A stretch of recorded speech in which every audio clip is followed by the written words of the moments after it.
How's it going, y'all? Welcome back to the Misplay for Game podcast. As always, I'm going to be your host here, Elixir, joined by... Hey, the internet, it's your boy Tom. How's it going? Happy to be back, feeling good on a Sunday. You know the vibes. You know it. Hello, it's me, KBeeDS. I'm a very happy boy. The double Typhoon deck finally came out, so I get to play a good green deck again. And we do have a last-minute guest filling in for us as well. Friend of the channel, friend of mine, for far too long. What up, Jimmy? What's up? What's far too long supposed Far to mean too at this long, point? bro. Why have we known each What? other this long? I don't know, bro. You ask me. You're the one. You're the one that keeps putting up with me. But no, True. hi people. I'm Jamie or Minikill. I do Digimon stuff. Yeah, so... Apparently, you hang out too long. Yeah. Apparently, Yeah, I have it's like friends. 8 episodes in, we finally get Jamie on the show, and you're like, get this schmuck out of here. All right, bye. Your Yeah, friend I mean- expiration date is coming to an end. True. Honestly, wouldn't surprise me. Bodes well for the long-running show. Yeah, I mean, we also got to do a little interview thing. I was down south. I was in Jamie's ends again, back home. Yeah, back home. Back Wow. home. Andrew stopped by. We got a couple of BT16 matches in. Yeah, one of them. One of which is already live, I'm pretty sure. Yeah, We got EX6 natural even. sounds. Yeah, EX6. Natural sounds, no real hard edits, just overlay stuff. Yeah, I tried getting music working, and I thought I broke it, but it was actually just... So my dad did the thing where his C drive is like a really small partition, and then a big, large drive, but all of your Windows defaults still just go to C drive, so it just filled the drive and lost the last minute or something. It's like literally the last half of a turn. Like the game is over. It didn't make a difference. It wouldn't have made a difference, wouldn't let's be make a honest. difference. I was long gone. I had to go re-render it, and then all that to find out that it was Thursday and Future Friday was... I still can't believe you did that. I'm like, Yep. Future Friday on a Thursday? I did think that was fun. I was like, I mean, I knew you were doing everything on the road, but like, I was like, man, he's still got it. Uploads the member stuff first. Or the non-member stuff first. Uploads Friday on Thursday. Yeah. It's a banger. Champ. Yeah, well, I was doing my best. Traveling down south really does just throw out the cadence of what day it is. I'll tell you that much. Yeah, it was pretty good though. Jade's birthday. She's now 26. Ooh, as old as me now. Ooh. But yeah, it was Huge. fun. Nice seeing in-laws again. Nice seeing my parents again. Got to go get Korean food. Good. Play some card games. I've never actually had Korean food, I don't think. Yeah, But you're missing out. It's They make good. some banger food in Korea, brother. Yeah, bro. They also No make try. some banging alcohol. Like their drinking culture is like, stereotypical Asian drinking culture. But like soju is crazy. It's like flavored, and it's smooth. So it's also 17%. Like they just be handing it out like a Bud Light, and it's like, yeah, 17%. Have fun, bucko. Shout out to my boy Derek, who hooked me up with the nicest soju I've had in fucking forever. And then I could not find it anywhere. And I was like, well, my life is worse now. Awesome. Derek, that's on brand for Derek. Just It's pull so up with the funny soju. because he is Mr. Goblin, man. And everyone has this like perception that he's just like trolling all the time. But then like the second time I ever had him over at the apartment, he was like, I got like a bottle of chilled alcohol and some cake. Thank you for having me. I was like, wow, what a guy. You wouldn't know he plays card games for fun. You'd think he was like Mr. Business. Yeah, he then also needs did give you business. durian, so like... I don't want to talk about the durian. That sounds like it would have been a horrible time. I still think about that. It like comes back to brain every now and then. It's a bad time. That is the worst fruit in the world. When we make a Misplay for Game food tier list, oh no, that one's not doing well. We'll do like the Salford survival guy for the Salford regional, then the bonus content is just like, here's all the weird stuff you should definitely consider. It'll also be like, if you see this man, do not accept any food he gives you. Anyway, shout out to Derek. That's my guy. That's my boy. It's my road dog. General things we always have to get them out the way is if you're not subscribed on YouTube, do so. It's cool. We're up to 1.6 as of today. Very, very cool. Thank you, everyone. Follow on Twitch as well. You will want to be on Twitch later if you want to get those hard-earned mono coins back. I know the economy was hurting pretty hard before. In fact, we've also once again just done irreparable damage because we've invited one of the biggest whales onto the chat who could therefore not contribute any channel points. Yeah, this one especially. It's like with Living or Lethal, you can like kind of still go in not knowing. It's a 50-50. But for maybe the thing we're doing, I don't know, I'm being cagey about it. We're playing Memory Gauge later. But if you guys don't know, these guys can't play. So I may or may not have money to make money. I may or may not have 50.5 thousand. I was gonna say, yeah, you got hella monocle. yeah, you're a little bit. I'm currently set. Hang on, let me check mine. 9.8k. So see, it doesn't help that the most expensive reward is shoot me anyway. So yeah, I can't really use that one, can I? Hey, chat room, don't do that while we're on the show. You will get your channel points back though if you do. I'm gonna see if I can get merge chat working because once again it's just magically disappeared. But at least we're live on Twitch and YouTube this time as opposed to last week. Maybe by episode 10 we'll have everything working as it's supposed to for the podcast. I wasn't gonna jinx it, but like, you know, Discord's working, Twitch is working, YouTube's working, the multi-stream is working. Okay. I took the L for you today. My train home. Yeah, you absolutely took. I saw that on Twitter this morning. This afternoon. I was like, oh, he's getting cooked. How is British Rail? Sat for an hour in Nuneaton, and they're just like, yeah, nah, you're like, we can't move anywhere. There's a signal failure at Watford, the place I'm trying to get to. Yeah, tragic. Whoa, telling us where you live? Do you want like special? I didn't say I lived there, did I? Yeah, we've been public Watford enjoyers. What's this we business? We the royal we. To be fair, it's one of the things that I've noticed. Like, I've been in Manchester for like basically 2 years now. Well, over 2 years. And it's like, oh yeah, your accent hasn't changed at all. It's like, yeah, that's because all of my friends are from the US or other parts of England that just happen to be like in Manchester at the time. It's like, no, it's not gonna change. There's like 5 really mank dudes in the fanboy circle, and like I think TommyNT counts as 2 of them. So it's like that works. You hang out with him enough. Yeah, Marcio's from Bolton. That gets you something. Whoa, buddy. Bro. He was Doctor. Sorry, he was grandfathered into Bolton. Wow, he is forced to resign. My public location like Tom's that. Actually just doxing everybody right now. That's all it is true. And Jamie's public IP address is 182.169. Wouldn't surprise me if that's what you're going on here for. Just to dox me real hard for no reason. I'm joking. But yeah, all in all, follow us on the everything. We're on Spotify and Apple Podcasts. We actually found out there are real people listening to us on Apple Podcasts. Appreciate all of y'all, and following us on that as well. Rate us 5 stars. It helps so more people can find it. But yeah, we're on everything. And we have some other housekeeping to do later. We're always trying to boost what we can do to reach as many people so we can do cooler things for more of the community. For the good of the community, For the good of the community. The greater good. The greater good. Right, what's in store for today, lads? Got a couple things, boys. Obviously, kind of joked about M Gage. The room is back. My baby, my sweet boy. But we have. It's been kind of an interesting week. We will talk about Gallantmon. We will talk about Gallantmon, of course. Gallantmon cope every week. You know it. I was never coping. I've been right this whole time.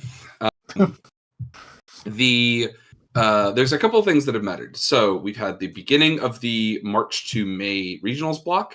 It's coming through now with the core TCG event that was this past weekend, as was the Raid and Trade event. We have the first place list from Raid and Trade, and we know what did well for core TCG, but those lists are not publicly available.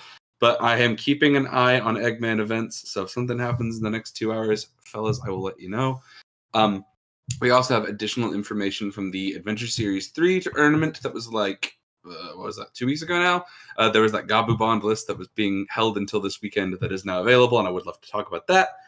And then the last like big meta one that we can talk about is there's probably something to be done in the announcements of the new events coming through, because the summer stuff is starting to get announced. And then over in the East, we have the beginning of their next series of like qualifying tournaments for the international scope. So it's exciting. There's some stuff. People finally have things to play for again, I think, which is like, shout outs to East for who doing his Eastern Format Data collection, but it's been really interesting to see like everyone kind of put Yellow Vaccine and Armor away for like 2 weeks, and now they're back. So it's been really cool. But yeah, also fun, just as a sidebar, it's the first week that the LM3 cards are legal for play in the East. So things like Scrambles and the new Aces. Yeah, the like Cyberdramon Ace. Yeah, Cyber, the 2 Bonds, Magidramon, Seikuyamon, Maid Mode Ace, and Shivamon Ace. Yeah, and that's all of them. That is 6 cards. I did it. Let's go. I'm very scared of all of those cards, I'll be honest. Shiva They're going to break open the Ace meta. I think Shiva Ace is... He's my... I've played a little bit with all of them. I think so far the only deck that likes Cyberdramon is D-Brigade. And even then it's like kind of tangentially it's really not good in Justy, like as you'd expect. Yeah, sure it is. I'd expect it to be good in Justymon. What, Scramble? No, Cyberdramon Ace. Cyberdramon Ace. It's just Cyberdramon Ace is like the first Tamer acceleration D-Brigade has had, other than the Numemon that they don't really play anymore. It's a D-Brigade? It goes... Well, it is not a D-Brigade. It is a free evolution. It's like how Mastay was... Not Mastay, Mamemon was just like the default black level 5 if you needed to cheat out a Tamer. Like Cyber now I feel like with Justy now you have like the Airdramon, so you have like the Marvin engine that like... I mean, the Ace is probably appreciated, but... It's cool because it lets you run like the black end of Legend Arms. So you can just do some stuff like that. Very stinky things with those cards. Big fan. I sent Jamie this like a week or 2 ago with it. It's kind of nuts. Not convinced me. I'm looking forward to trying it. I think having the D-Digivolve 1 just constantly and not having a requirement on it is nice, so you can start. But you already have that. Yeah, you already have. No, but you needed 2 Tamers for it. Oh, no, you just have Megadramon. You just. Oh, I guess you have Super Rare Megadramon. But what about counter timing? In my Justymon OTK strategy? Well, what's the OTK strategy left in Justymon anyway? I mean, I'll swing 12k and die to a... You have jamming. Not sure. You do have jamming, though. Yeah. I apologize. The only issue with that deck is like... I am a hater. It's just, for sure I will draw into my pieces in a timely manner and not get cooked. Oh, hey, Magnamon X. 16k unaffected. Magic. Yeah. Yo, speaking of Magnamons, I guess we could also talk about breaking-ish / yet to be announced officially news. We're getting... the leak this morning? Yeah, like store championships obviously are going to be coming to NA, but they haven't said anything about them coming to EU. But we are getting Ultimate Cup. Finally, we're getting the Japanese store treatment of your local can now turn into an Evo Cup. Which is great. I'm excited. Big fan. I'm excited for sure. Which Magnamon is it? BT13. Okay, I was going to say, it would have been cool if they were the matching set, but I understand that they probably don't want to give that card another ult. Yes, that would be the... If you include the LM2 dual color things, that would be the 6th version of BT8 Magnamon, I think. He deserves it. He's got the regular, the 2-color version, he's got the TPEP, and then... the other ult. So it would be the 5th version if it was that. But no, BT13, hopefully this brings the price down of the BT13 one. Anything to make not the default rare the most expensive. Just so sad, man. One day it'll get cheap. It's fine. The BT8 one is now only €35. Only 35? In Magnamon terms, that is pretty good. Yeah, that is a steal. How much did that get up to? I remember seeing something on TCG Player, and it was like they're like $60 a pop. I was like, get out of here. It's rough. Like that deck is great, but it's not $60 a pop for your middle of the deck engine. Like, no, it's VMon tax plus. I regret looking at BT13. Yeah, it's not. Good. It's not. If y'all have any sealed BT13 lying around, market watch. Keep those things sealed. Yeah, I still got a sealed BT12. Of course you do. Yeah, you poor schmuck. Keep them sealed. But yeah, let's get at it, fellas. So, should we start, as this is technically a UK Digimon podcast, if you squint and close your eyes and pretend, that we have the top list from Raid and Trade. I'll go ahead and post that puppy here in our little chat so that I've got it handy for us three. But it's excellent. I don't want to have to start with it isn't Gallantmon Cope. But gang, it's not Cope. The deck has an excellent Numemon Ukomon matchup, and turns out if you just don't see the invincible Black Walker deck of the format, you get to do it. I'm conflicted on like this list because I think the deck building for it was great, right? If you bring up the list, like the list was built to, over the course of X amount of rounds, beat Numemon. And brother said inshallah during Ramadan, and he got his like 3 Numemon or 4 Numemon matchups, and he was blessed. Yeah, 3 Numes and a bye. Beautiful. That's the run. Right? He his run was like he got a bye, then he put against like Blue Flare, then Nume, then like Luga, then 2 more Numes. Yeah, Blue Flare, Nume, Luga, Nume. Yeah, and so like very good. The standout thing I think is probably like the Egglers. It matters a lot. We can do a full ass card breakdown on this one in a second. There's a couple of things that have me a little bit worried. I think for an online tournament, you're more likely to see meta the higher up you go in terms of the tournament. Sure.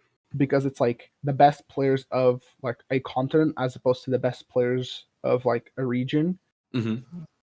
But like you look at his ratios, and he really said, I'm going to play 8 level 4s, 6 level 5s, and that's it. And I will just get the cards. This is 100. I have played too much Gallantmon, and 6 level 5s is the right number. It's been the correct number since BT12. And it's just like okay, I guess he sees the cards. Fair enough. Well, because your trash is your search pile. Nothing matters when you just Black Growlmon it back. EX4 was the deck that changed everything. And I like this is something I've talked about a lot with other folks. We've been building cards. It's like the state of current Digimon standard deck building is such that like adding let's talk about Ukomon because I think Ukomon also sort of represents this as an entity. Why play crappier cards that fit a requirement than to just when you could just play the right card that you want to see? So it's like, I could play 10 level 4s, or I'll just, I don't like the other level 4s aren't as good. I'll just play 2 memory boosts. And it's like, substituting ultra useful consistency cards over the like fill out ratios deck building has kind of become something I think we've seen a lot more of. And it's like starting to show like Lugamon is another good example. It's like, why play other crappy dark animals when you could just play Ukomon?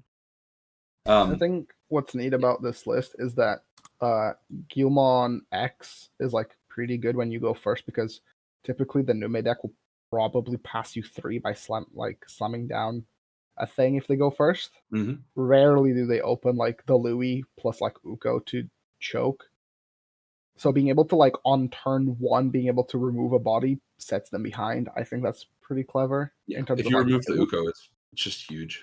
Yeah, weird that they only played 2, but all of the other Guilmons are so good that like you kind of have to. This is also the only one you can't add back. Black Growlmon adds Growlmon's in name, Gallantmon's in name, or Guilmon, not Guilmon in name. Yeah. So. Exactly. So I feel like you'd probably want like an extra copy, but all the Guilmons are like important because like this is like as many as you could possibly want to run, because you need the DP gain for bio merge, you need the searcher, the warp 1 plus training to go into the secret rare, and then rush. Like you always play one of the rush. So like it's weird that it's only like only 2, but that's like as much as you're allowed to run, unless you wanted to put like 13 rookies. I think the Megadramon is kind of cool as like an option. I think that's the other like standout card from the build. Megi does bits into Levia. It's like one of my preferred 6s for that matchup. It basically represents like if they try to out me, I just get Takato and Guilmon back anyway, and it just puts them on like a number where they have to consistently find, can I out this thing? Can I out that? I talked about this with TommyNT the other day. It's like a lot of the format has kind of homogenized after the ban list around deletion removal.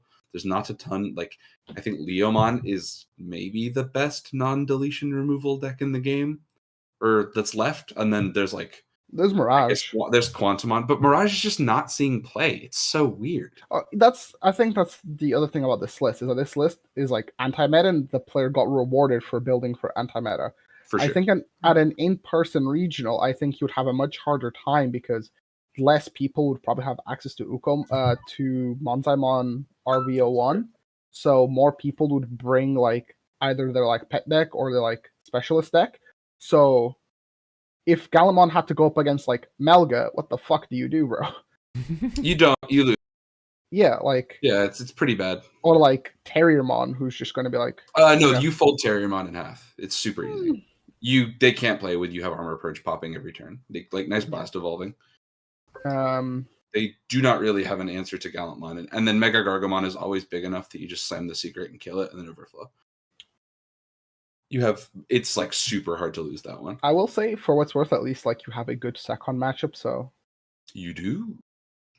Also, I think you're on the DP buff egg, like your favorite one. So many people like no draw, no use, but we have been screaming from the rooftops that DP increase. I think it's also the reason they can afford to get away with just 2 of the Gil X, because you don't need the inherit to hit magic numbers, but it always just makes I think they're on the egg specifically for the magic number of 7. Yeah, magic number is 7. You don't need like the Gil X for its inherit isn't as relevant because you're on the DP that makes egg, sense. But there are so many people that just scream that like, oh, Gallantmon red deck needs draw power. So yeah. They're like, I agree.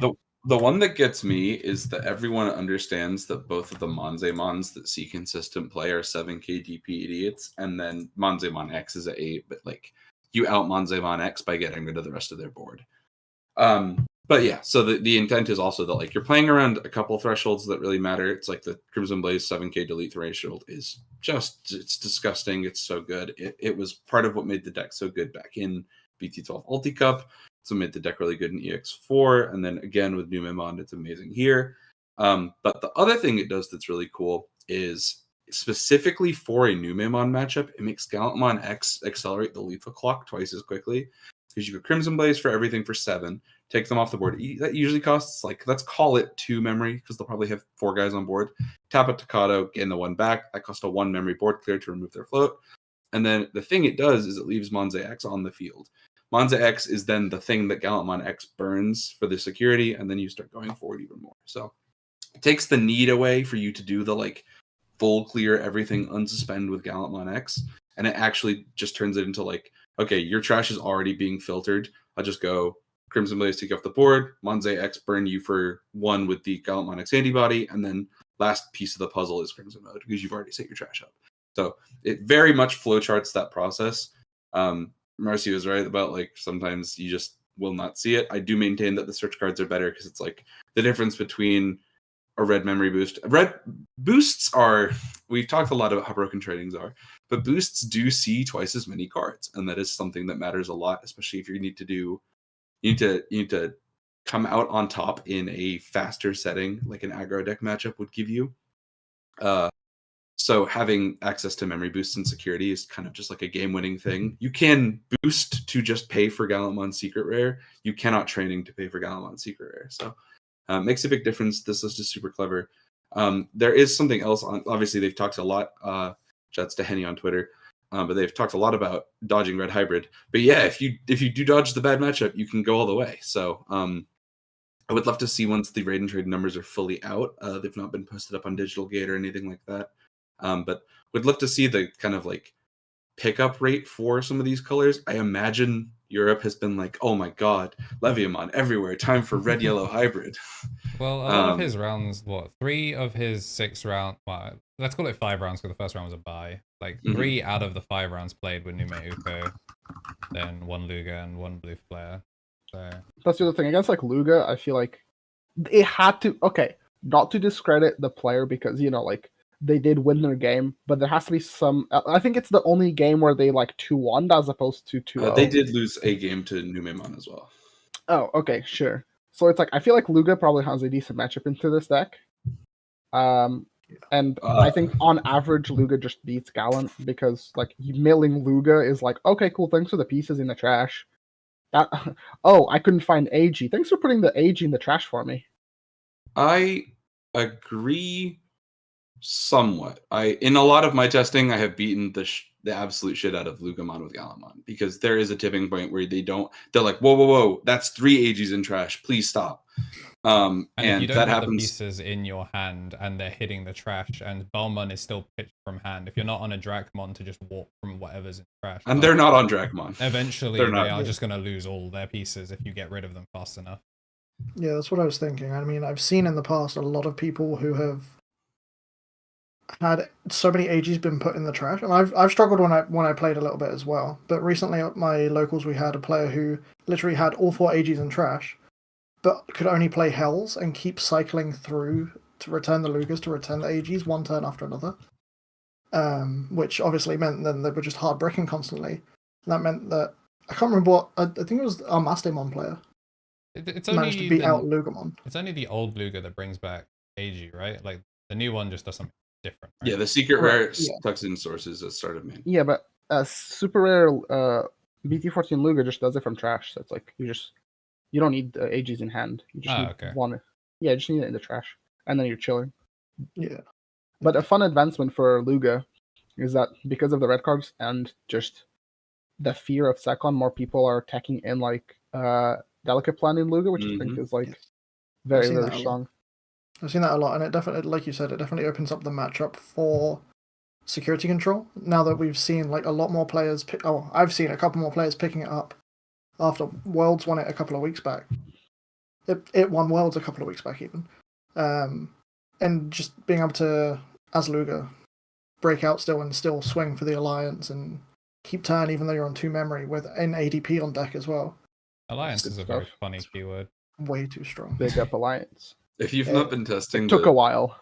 If you've not been testing the 17 stuff, it is so funny watching them like spit out the Kazuchimon and then Alliance for like 22,000 DP because there's like another 11k idiot on the board. It is very silly.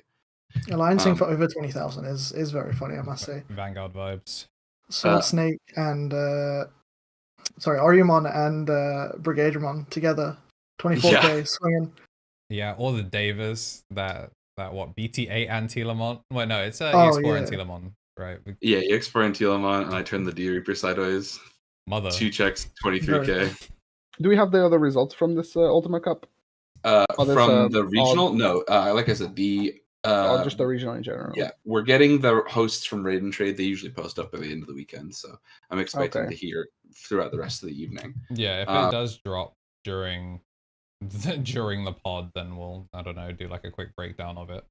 Yeah, I've also have Eggman events on notice, so we'll keep in that. What we can do is we finally have access to the GABUBOND list. Yes, I do. Let me go ahead and pop that in here. Bring it up. It is absolutely buck wild. Oh wait, one more time. Congratulations to Henny. Well done. Now, GABUBOND. This deck is buck wild. This is a wait. Sorry, I sent to the wrong list. My bad. That is. I did. I have so many pages open, boys. This is just Melga. Bro, just send me a Melga list. I just sent you a Melga list. You're gonna be like, evolve him all the way up to Mega. What the hell is Digital Gate Open? Is that like a new deck builder that all the cool kids No, they are a European deck hosting page. They do a lot of good for that. So yeah, it's nicely laid out. Big fan. Oh, so it's like they just need a dark mode because your boy does not like his retinas being cooked in real time. So true. Is it like card meta, but for Europe? Well, they post up everything, but I will send you the actual list. They have articles. Right. Here is the Adventure Series 3. Oh, it's Adventure because this was the one we spoke about last week, but they kept it hidden, right? Yep. Yes, it was kept hidden for the regional. So if you scroll down, it's there in 5th place. There it is. This deck is wild. This is the we talked about Numemon and Ukomon till the cows come home, but this is the first deck where I was like, oh, we are in Louis' world. It's his whole thing. He runs the entire format now. Yeah, so me and Harry tested this deck at home, but the idea was to sort of lean in more on the specific Guru name and less the generic blue cards. So I think this list plays more towards that anti-meta. It's almost like a weird spin on blue hybrid, but it's no hybrids. It is it's a very old school style list.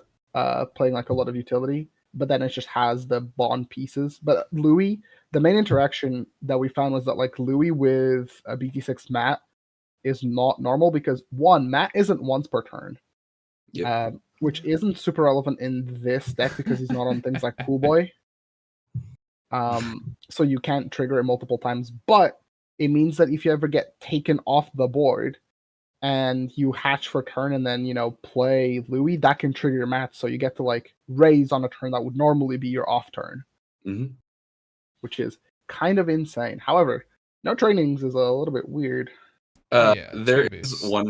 There's one card in here that apparently is like I did a little bit of digging around, and it's Foxfire. I want to talk about. Yeah, Foxfire is buck wild. So it is a bounces level 4 or lower Digimon, and then if you have the tribal name Garurumon or Gabumon, anything, it's the lowest level. So yeah, this does things to your stack matchups, especially the non-protected stack matchups. That really kind of spin the whole thing around. Leviamon has a much harder time playing out of, oh my god, they start the turn on 7 memory, so they just Gabumon Foxfire me. Like, not a good time if you're the big purple crocodile. So there's a lot of really interesting. The Foxfire is obviously the first card that I think a lot of people are going to have to read. We've also had Lanamon show up a couple times throughout the history of like blue hybrid re-evolving into the format. And Lanamon, as we understand it to be, is just like, it is the best tool for hybrid deck to abuse Inherit. So it was like, I think the most prominent version was like play it in Mirage and then put like, I don't know, jamming underneath it or something. Or not even jamming, excuse me, the like memory gain and stuff like that. So you can just continually cycle your pieces while starting on a hybrid. In this, you get to tuck EX1 Gabumon underneath and still search for more Gabumons and Mats. So makes a big difference. I think one of the cool things that this list has is like the ability to use the bond Gabumon to warp into the secret Metal Garurumon, swing once, and then evo that into your Gabubond, and then that way you get 3 more swings. So you can technically kill from 3 security. The only issue is that you are 14 KDP. Yeah. But you don't lose your guy at the end of the turn like this. So yep.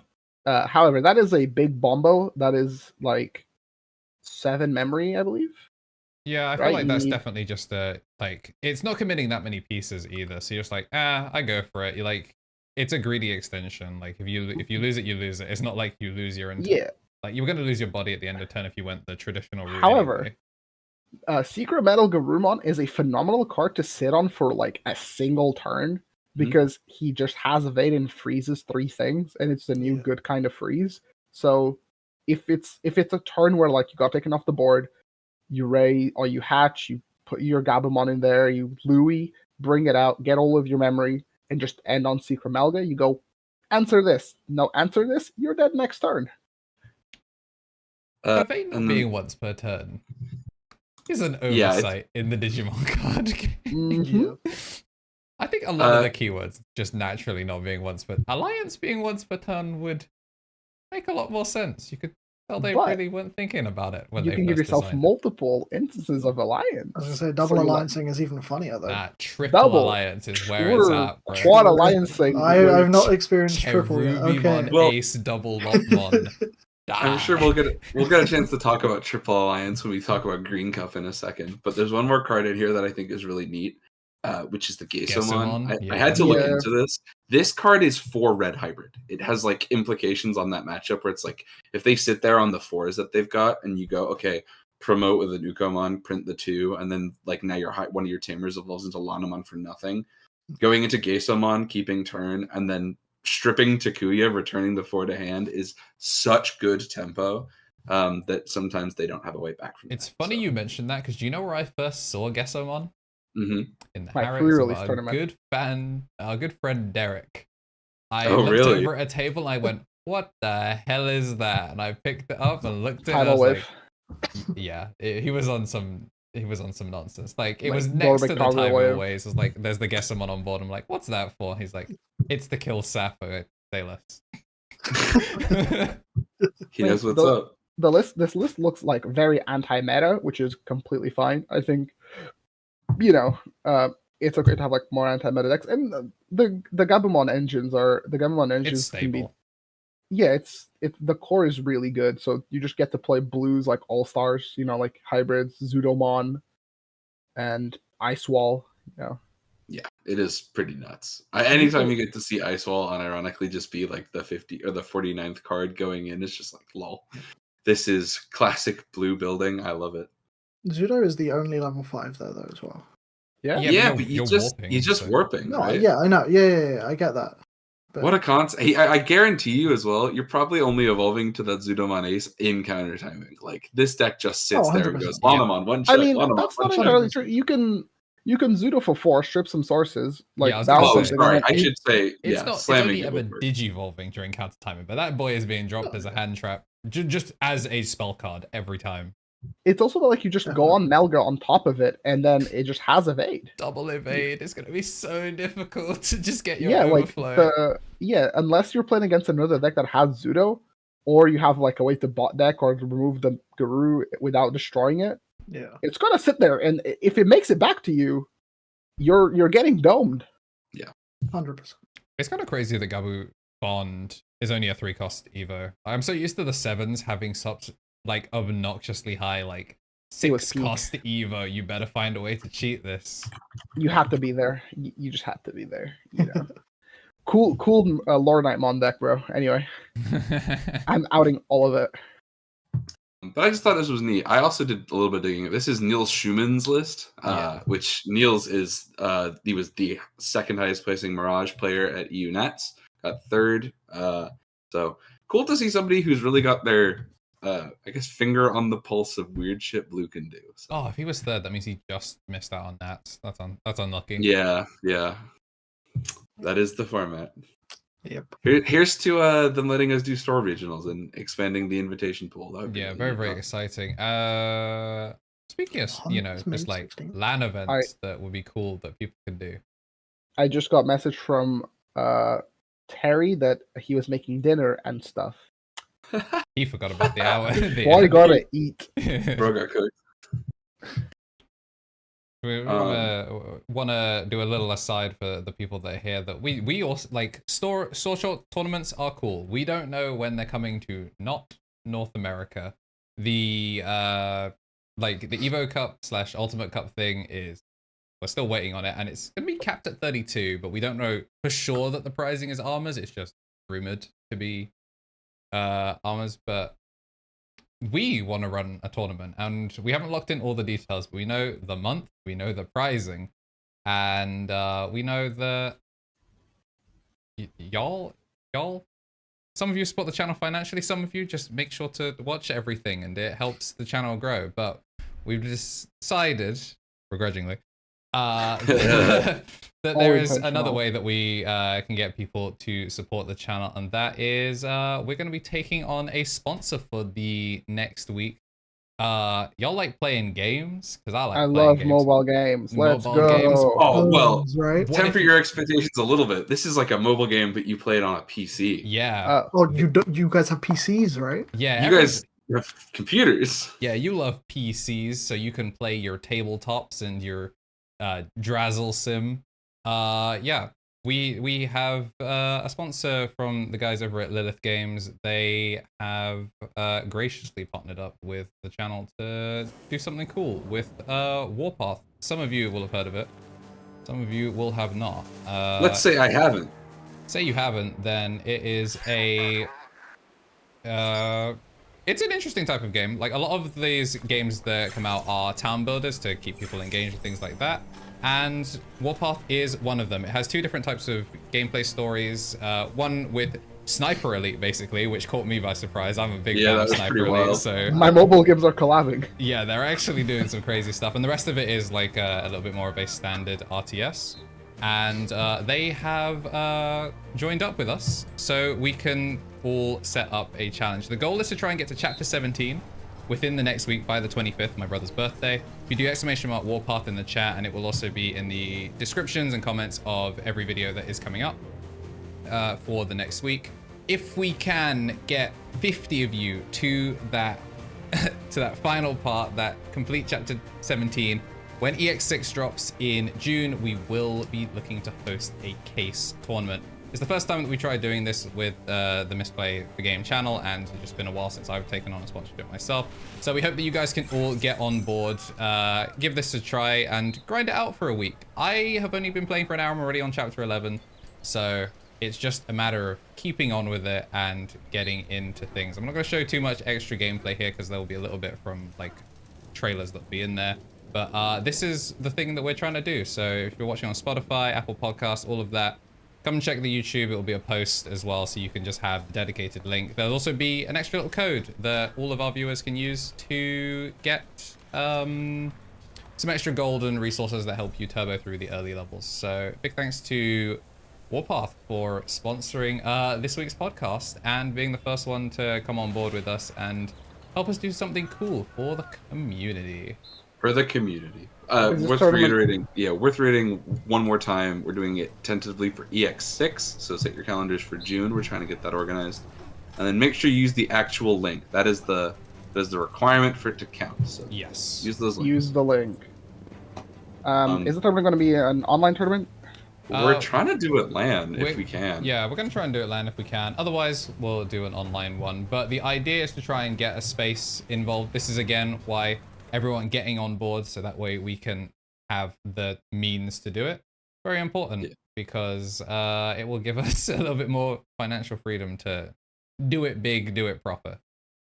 Nobody wants to do the Tom's Basement Series EX6 case split event. That'll be...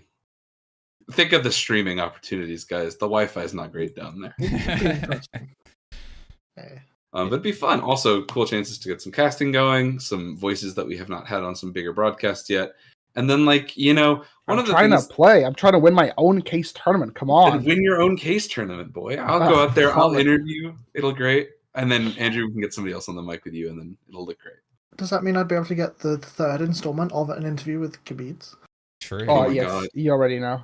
We have, two planned? There's Griffin's 3v3 and...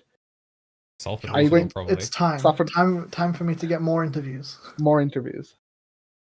Yeah. The 50-second interviews. Big shout outs to everyone that's been supporting the channel already, just from watching it, helping us grow. Everyone that's been joining the memberships. Hope you guys have been enjoying the members only content. This is actually the last week as well before the first episode of the bonus content actually goes live for the public.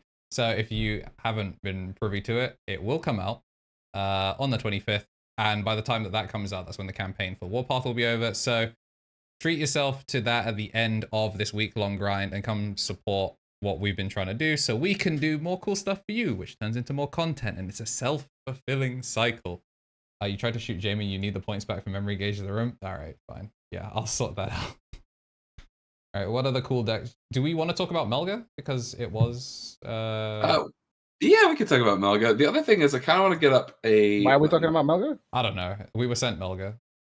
Sorry, it is a neat list, but it's not the one I wanted to specifically Oh, wait, highlight. no, this also is pre-ban. That's like... Yeah. Okay, Hang on a sec. That might be like a word list. I have a bunch of lists saved at all times. My folder looks psychotic. You know the bit from Always Sunny where it's like Charlie with the red string everywhere and he's like Pepe Sylvia. Pepe.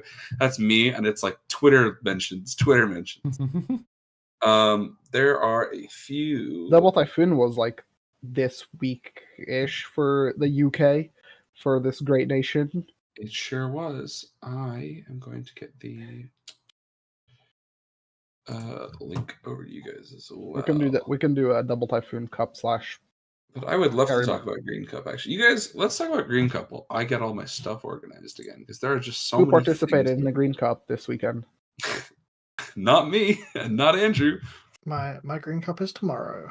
Oh, your Green Cup is tomorrow. Oh, this just became a crash course. Oh, guys, I just write me down on what Terriermon is. Okay, play Nyaromon and you'll win. Yes, boss. Got you. I'm injecting so many channel points back into the ecosystem. I have found a way. Green Cup. I gotta say, I played at my LGS Green Cup. However, my LGS couldn't apply for the actual spring break pricing. So while it was Green Cup, I didn't actually get my double type. I won, by the way. I didn't get my double Typhoon. I got, the BT8 Terrier and like the other like pre-release packs and all of that. But the things that I actually wanted, like that nice double Typhoon and the EX1 Terrier, EX4 Terrier, the really nice cards, I don't have them. It's so weird that Bandai. Yeah. It's so weird that Bandai do two separate events. Like they do the whole pre-release, but then they do a separate Green Cup thing as well. Yeah, that is wild that they were different. So, are you gonna get an IOU? We'll see. You never know with fanboy packs. Sometimes our tournament support. Do you remember the Tamer party that we never got? I weep for those every day. It took me forever to get the War Gallantmons. But I played Leomon for Green Cup, and this is my secret sauce. If you are not a perfect Bloom player where every decision you make is like perfect, and I would consider like there's like in the UK 3 like green players that I consider that I play that like near perfectly. Johnny, Usman, Emily, and Bro didn't put himself in the list. How humble. He doesn't think he's a Bloom player. He's been a green player. Yeah, he doesn't want to play Bloom. But the thing about Bloom is that like the deck is only good in the Green Cup if you play like really, really well, because green cannot handle other fucked up green forms of removal because most of our decks just don't have protection. So I was like, I think Leo is the best green deck because it just has the most removal at earliest points in the game, so it just gets to like not lose to Bloom in the early game if they like disrespectfully play our bodies. Not disrespectfully, but like, if they have to play searchers and stuff, that's cards that you can take off the board to make their pop-up turns harder. You still get to play like all the anti-meta cards that you want, like either Pomu. Pomu is kind of weird because of Fortitude, so I chose to play Terrier. And you have the MVP Bancho Leomon. That card is fucked up. But also because you have Fortitude, most green decks want to punch the other green deck, so you just get to go, oh, very cool, Fortitude, and you come back. But the main thing is that you actually get access to DP and DP minus and Digivolve. So you can crash into things and like soften their boards and then like clear.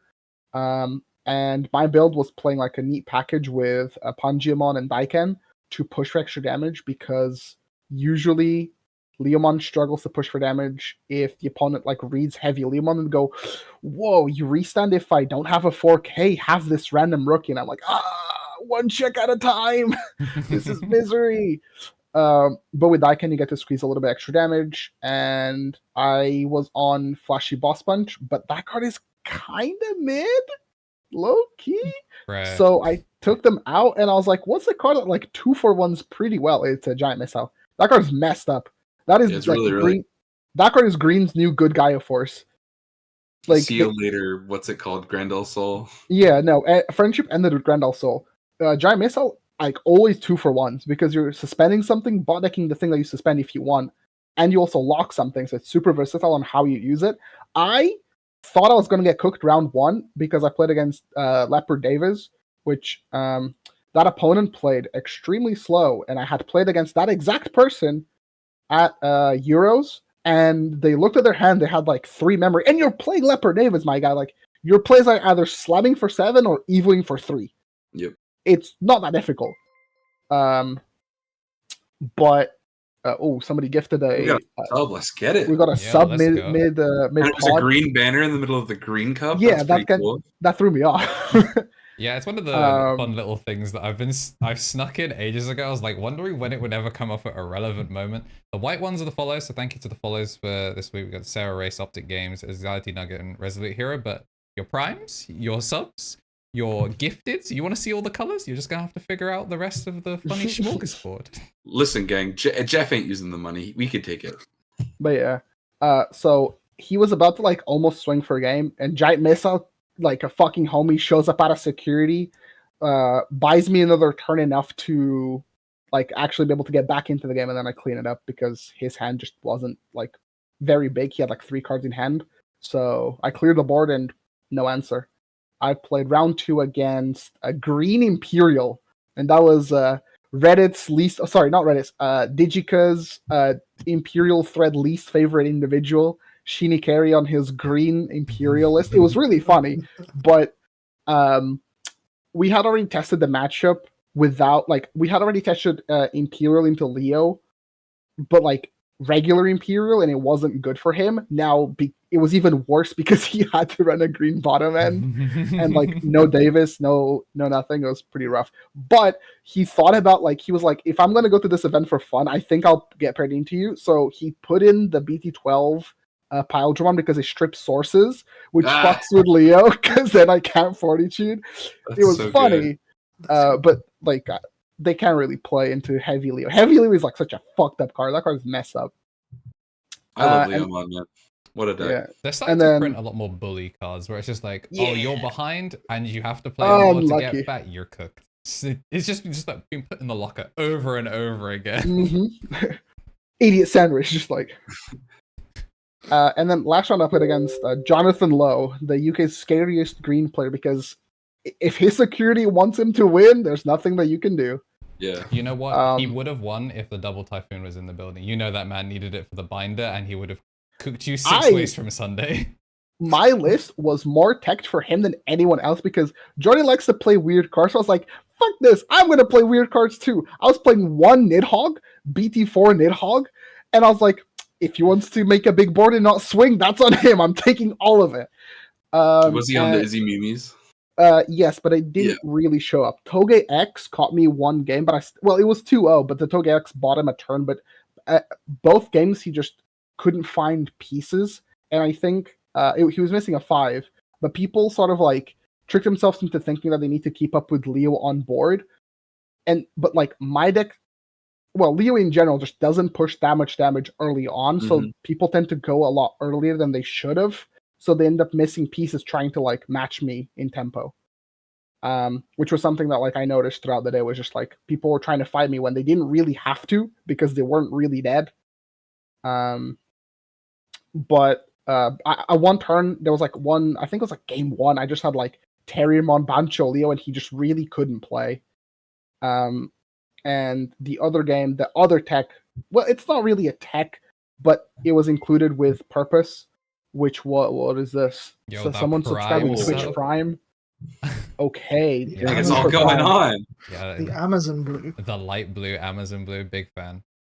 But BT14 Leomon, the warp one, that one has the thing that it does is that it evolves into heavy Leo while also providing a 2k DP buff, which means that your Leo will always trade with quartz, and you can de-digivolve the quartz. Well, no, sorry, you punch over the quartz, de-digivolve something else and bot deck whatever, so you can like slow down their board by a decent amount, plus like all of your inherits. Well, in this case, you only get either DP minus or another de-digivolve, but sometimes that can help set up your heavy Leomon on deletion, so you can take like 2 to 3 pieces off the board, and it came up, and it was great. The list was really good, but if your Green Cup hasn't happened yet, and you're looking to play a deck that is easy to pilot, and puts up a lot of like puts up a really good fight into just about everything. It's also very good into the Terriermon decks because while Rapidmon can be deleted on bot deck, you can de-digivolve it in DP minus.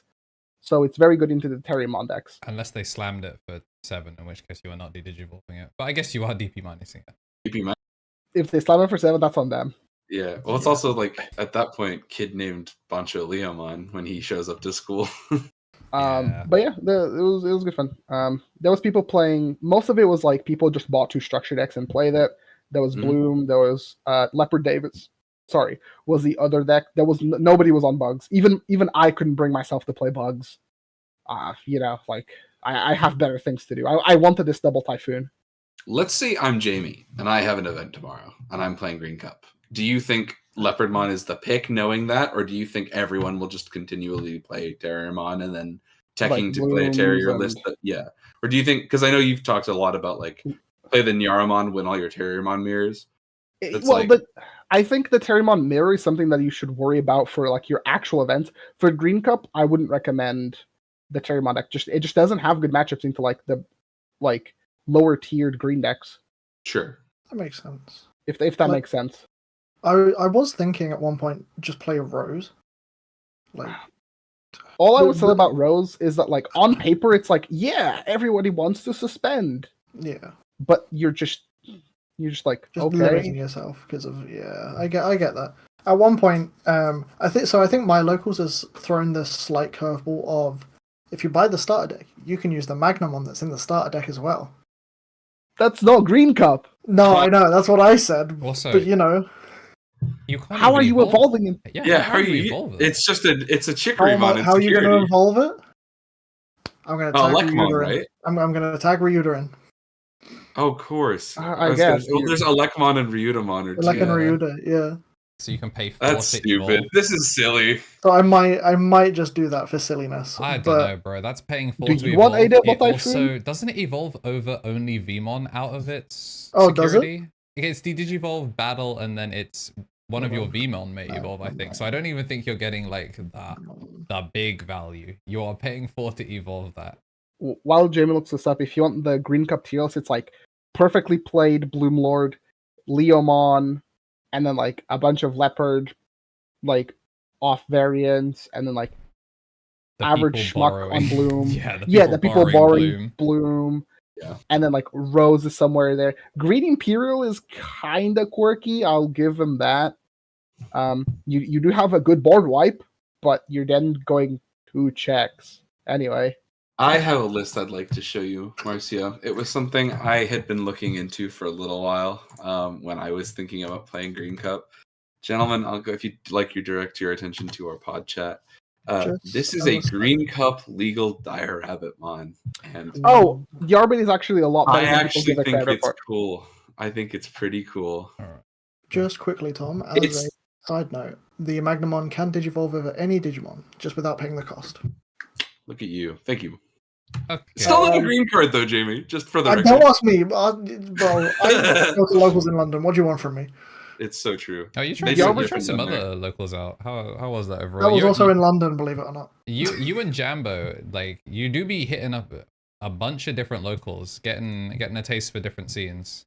I mean, I went to the South London locals instead of my normal shop because it was closed for Bushy Road Spring Fest or whatever it's called these days. And if you, any of the audience at home, go attend any London locals, make sure you give this video a like and shout outs if you've seen Jamie. Let us know in the comments where you've seen. Let us know what your fish and chip shop order would be. That would be pretty cool. Yeah, Yeah, what? That's interesting. There's let no us fish know. and chip shop nearby, but yeah, that'd be cool. Or, you know, mushy local peas. chicken shop either. It'll be mushy peas, mushy chips, mushy fish, and mushy curry. Bro, I am not trying to with my mushy deck. I am not trying to chew anything. I'm my It's a mushroom mushroom mon. Okay, yeah. But you know, it was a good locals. I managed to swindle first, barely. Cheeky boy. Yeah, playing the cop deck that is currently in the Luard deck box for no reason. Sword Cop is actually low key mad annoying. Call that police baton. It's what I was saying, like in testing, is that it's a black deck that plays on a different axis to like the other black decks because it's interacting through suspending, which is green.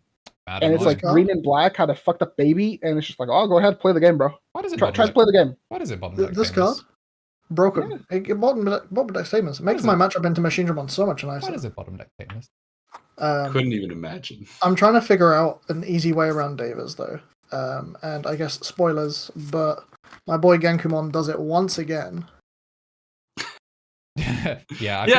I put Jamie you do on have to that play one. option removal for Davis. That's correct. Yeah. We'll lab it, Jamie. I promise. Genkumon does it once again. Okay, so you cast it for 8, you clear some Davis, and then they slab another Davis for 7. And then another Davis goes in raising, and then what? Yep, but I mean, it gives me one more turn. Is it if the they've got highest 3 play Davis on cost? field at the beginning? I think it's highest play cost. Delete all your opponent's Digimon with the highest play cost. Yeah. Okay, so at least you get to outfang long. Nah, I got decoy. Sometimes. I'll play 3 of them. Yo, that chicken is sticking around. I'll figure it out. I'm debating whether to put 2 or 3 in.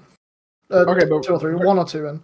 Very quickly, looking at this Diarbit list. So what I will give Diarbit is that is kind of like the king of punching, because it will just this list I don't think is very, very good. It's not playing like a lot of like the egg is wrong in my opinion, but like on paper, Diarbit has enough DP gain.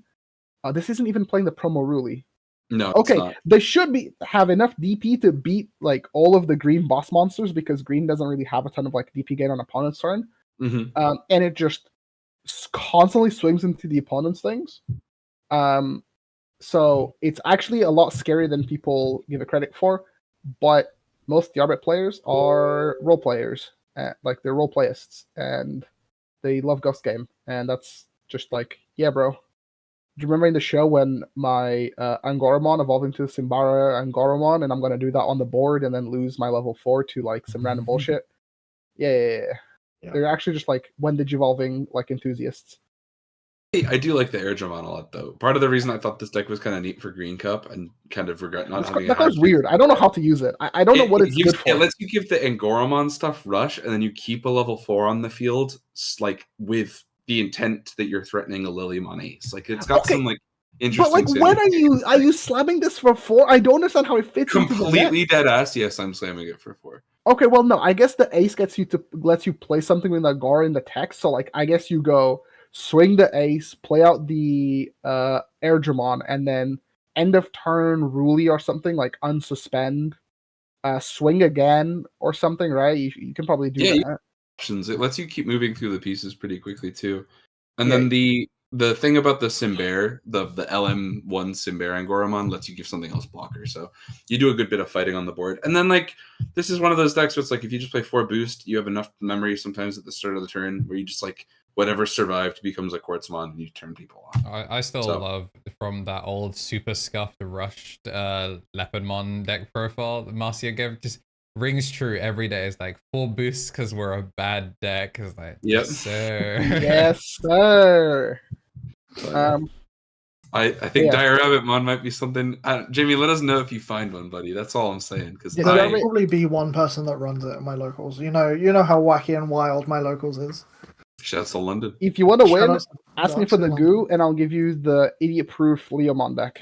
Can you send me the cards as well for tomorrow, please? I may or may not have any Leomon cards. Didn't you have a Heavy Leo that is in Marcio's possession now because he needed Heavy Leo?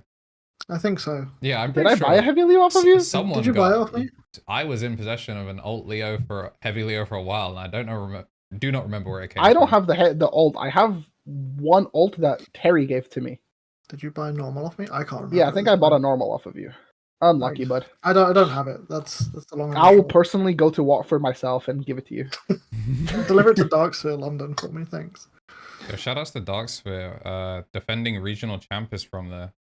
Yeah, true. Yeah, correct. Undeserved. Shout out, but he did give us Vanguard markers, so he's back. Oh, yeah, hold your horses. Yeah. Gang.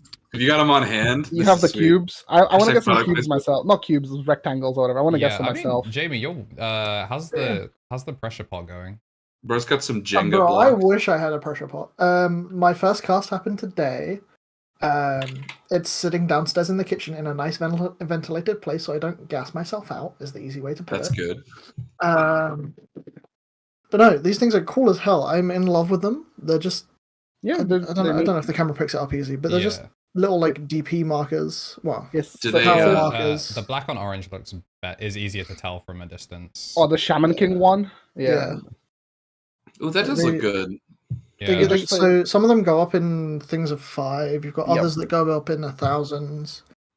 How do you make these? Is it do you paint on or imprint onto the? I presume it's like silicone or plastic. So I'm yet to figure that out, but I'm making resin ones downstairs. I would go and get it, but it's soaking wet and probably still fuming, so I don't want to. That was the picture. Want to make it more angry. Like the dye, but like version 1, we're probably just going to Sharpie them on. But I spoke to both Vic and Kai about it as our other resident DIY. That's cool. The Sec +1 in the form of Crit +1, I think is really useful. Like unironically, this one, I do like it. I don't know what I'm gonna do. The Digimon markers, they're like tiny little pieces of like plastic that a baby will like swallow for fun. Yeah, they're garbage. Even like some of the community ones are just not good. Just not good. Did I put them in? But the thing about like Digimon, I like when because I go Digimon on Wednesdays and Yu-Gi-Oh on Thursdays. There's a clear like difference in the amount of stuff that I need to carry with me between the games. Like Digimon, I show up with like my deck box and my mat and like the memory gauge is on my mat, and I only need like my dice, and that's like kind of it. Yu-Gi-Oh, it's like people bring pads and calculators and tokens and a bunch of other stuff. And then like Vanguard, you need to bring dice, and you need a lot of dice, and then you need extra markers, and you need the quick shield, and then if we're talking about Lorcana, there's a companion app, and it's just like, oh my god, dude, I just want to play my card game. I don't want to bring like a pencil case worth of like. You say that, but do you want to know what the worst thing to carry is? These little things. From Battle Spirit Saga. No. Pudding candy, man. I've got an entire tray of these. You had so many of those. Just use the cards. Yeah. I've seen people just use like cards that are blue and red, and yeah. I don't think I have any to hand, but yeah, they're literally just the. So in Pokemon packs, how you normally have the end card is the code card. The end card is just a core marker, which it's either a red one for the soul core, which you only have one of in the game, or the blue ones, which, believe it or not, they stack up because you can have as many as you want of them.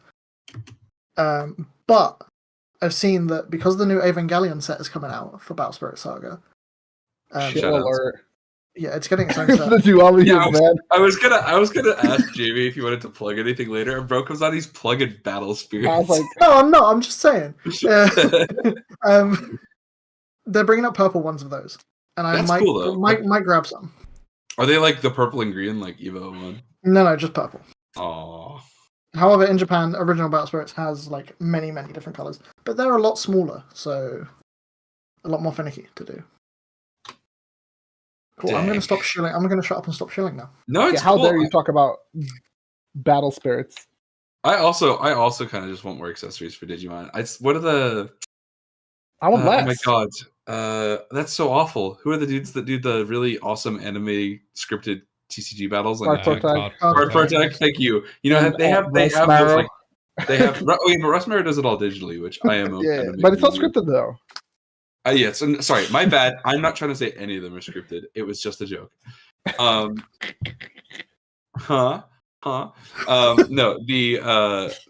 the Card Protect guys have the little tokens as well. The little things that show off it's because they're Vanguard players. They're just using the Vanguard ones. Oh yeah, that's literally what these are. They're great. I'm into it. I wouldn't mind a couple of those. Yeah. I'll let you know how the crafting of them go. This was just if you want to try and buy them, they're 20 quid each for a set. That's something this is just like a production note while we're live on air. I just had a great idea. Do you guys want to see if we can get any like fan art artists and stuff? Like, like the guys that like make a ton of mats or like accessories and stuff like that. Like, there's got to be a whole scene for the Digimon TCG of like, because we're like sweaty try-hard neckbeards and we go to all the tournaments and stuff. But like, can you imagine like the just, if you are a Digimon fan and you're like, I love making clay model memory guys. It's like, that's gotta be. There's Captain Digimon product of the week. Yeah, okay, sure. But there's more than there's about to be one more. I ordered mine, so I'm very excited. There's about to be one more. In the bin. Y'all vamp, because I'll vamp it. So let me tell you about my Gillmon in the bin. Actually, while we are vamping, I've sort of noticed, chat, can you guys respond in the, like, give me a 1 in the chat if you guys can physically respond to what I'm saying right now, just in case we need to get to mem gauge the room.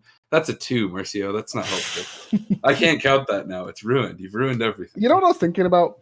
Going back to Rustmare. You're also in the call, dude. No. You know how Rustmare like comes up with like ways to describe. Can I just say, sorry, you guys, if we ever get Rustmare, you are to take me off the podcast and have him. He would be so much better at my job than me. It's unbelievable. But like every time he like does like the introductions for the level 6s, he can't just go. It's like, and now summoning Wargreymon, but like he can't just do like, and now I'm going to summon. He's like Wargreymon, the Digimon with the power of the sun that can't run, or like,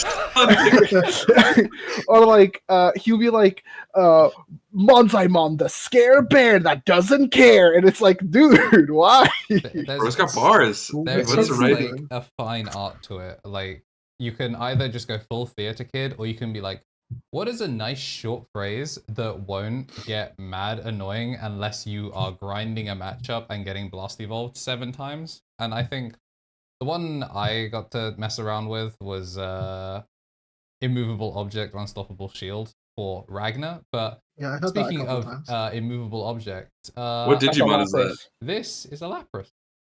That's not a Digimon. No, it's not. But the Puyoyomon's not ready yet. And my housemate has been working on Yolkmon. Oh, that's sick! Yeah, so hopefully Wednesday I'll have a fully painted, fully ready Yolkmon memory counter for all of that. But we were also, as a house, we worked together on a Lapras, and we're going to try and make a smaller one soon. I'm going to ruin my focus for the rest of like the episode, maybe, or not. One of the two. One of the few times it actually insists on focusing on me. Yeah, we're in show mode. It ain't happening. But yeah, That's sick, Andrew. Yeah, we're going to paint this one pink because it was inspired by a pink Lapras we saw. And yeah, then it's polyfill, so hopefully Sophie will slowly knock them out through for the fanboy crew. Different kinds of little memory markers. I mean, Marcia's already got one, right? I got two. Well, Who- technically, the Tanemon is for Emily. True. Well, I mean, technically And it's the second one, but you know, girlfriend text, so. Yeah, of course. Just a side of chips, you know.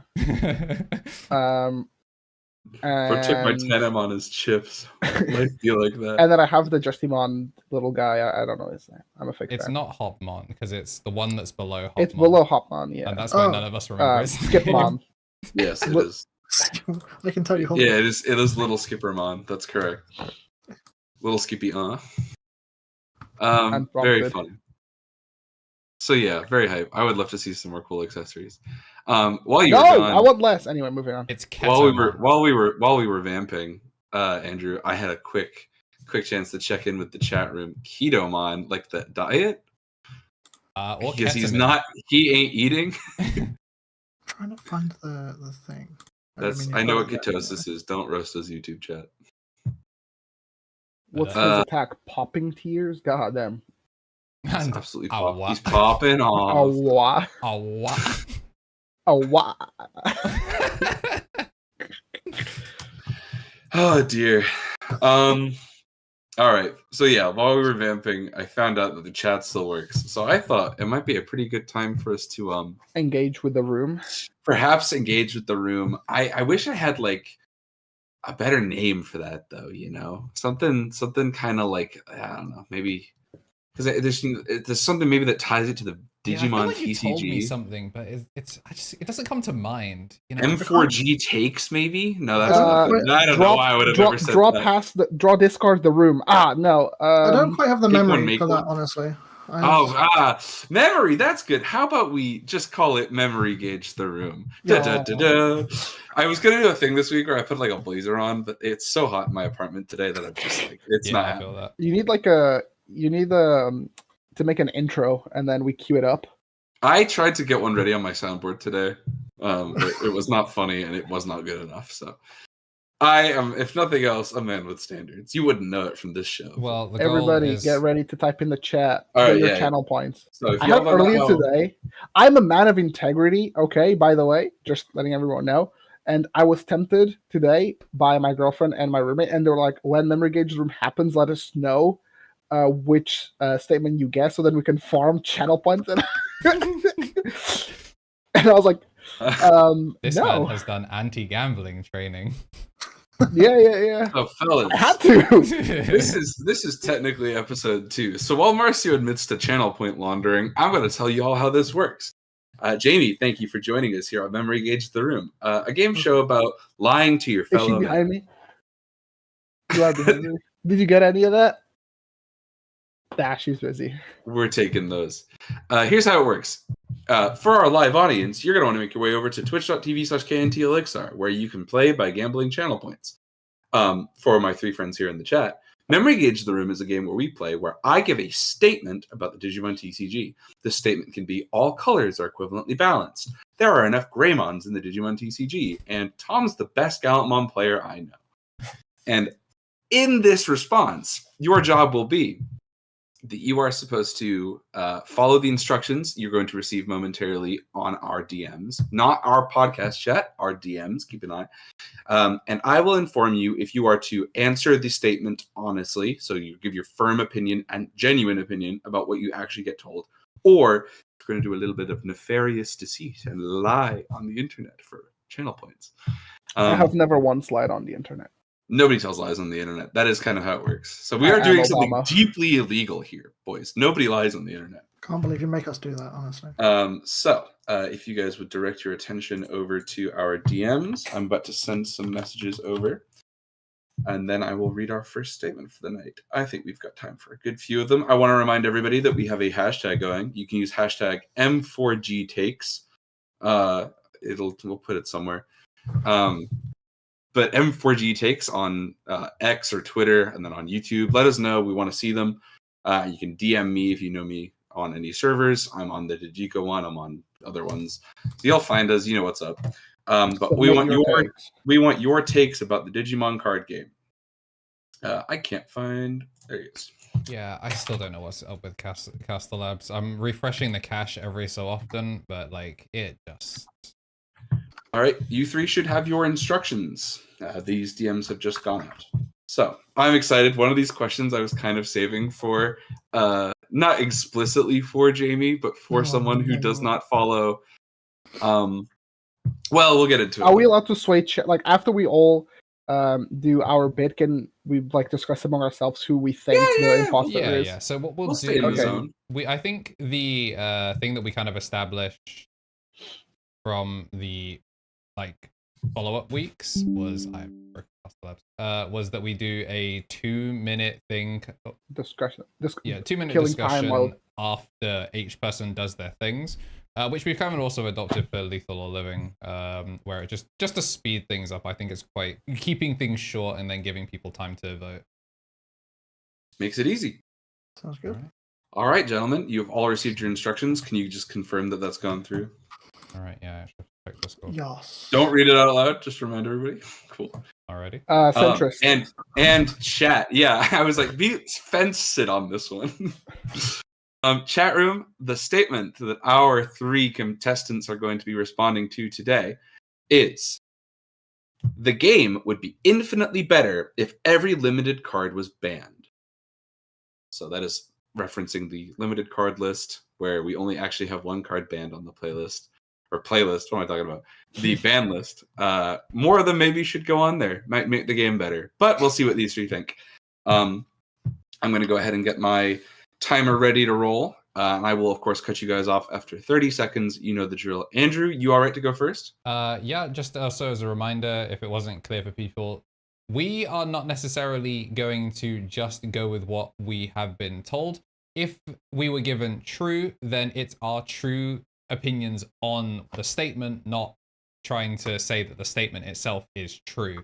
So there is going to be someone that is going to be lying through their teeth, either agreeing that the game is better if we ban all the one-ofs, or that the game would not be better with the one-offs.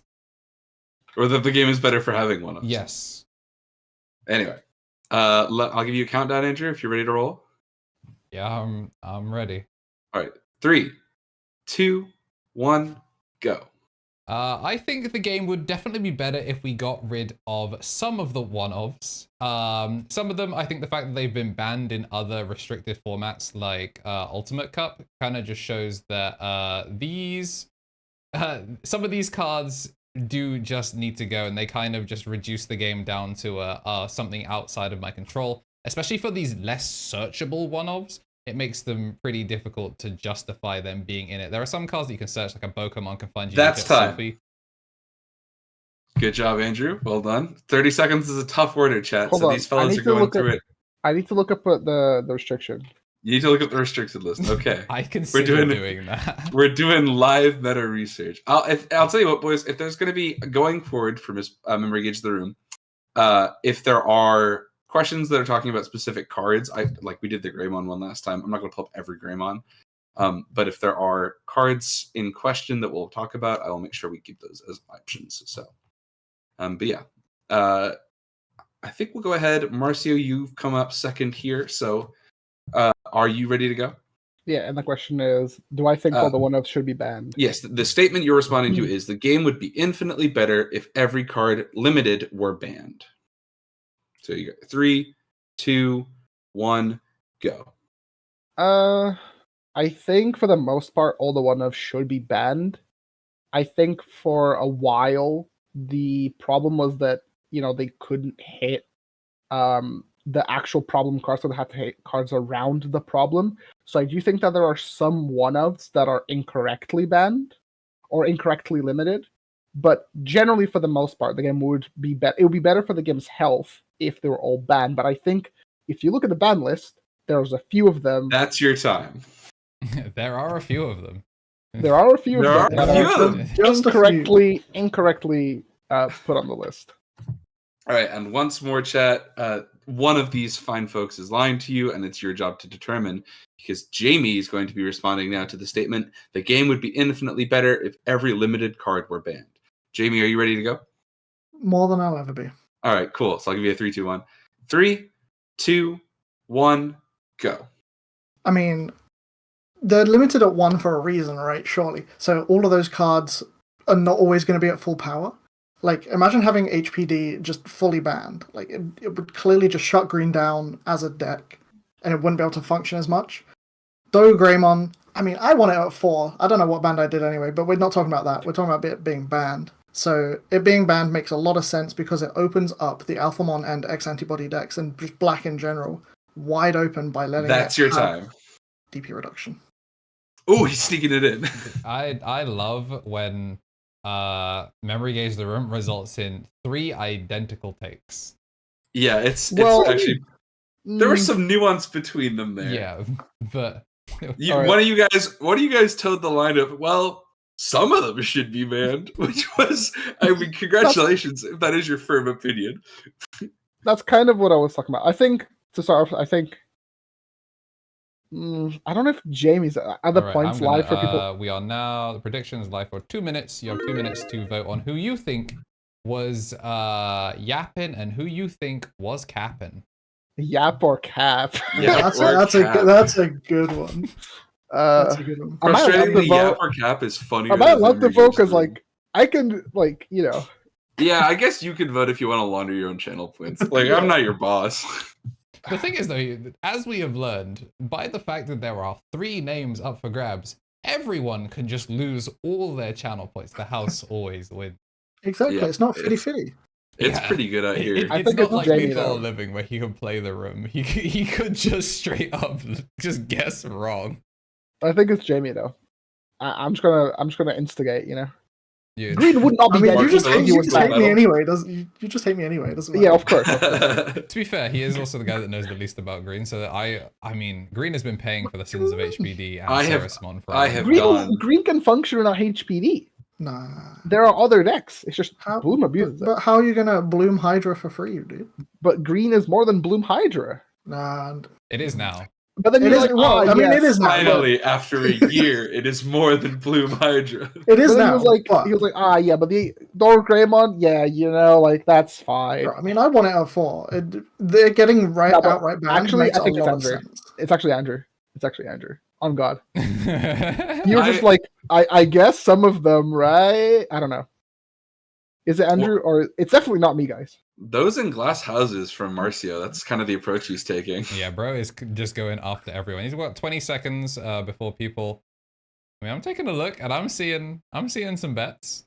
I'm seeing a lot of channel points. Someone is looking to just play the odds though. I respect that greatly. I feel it.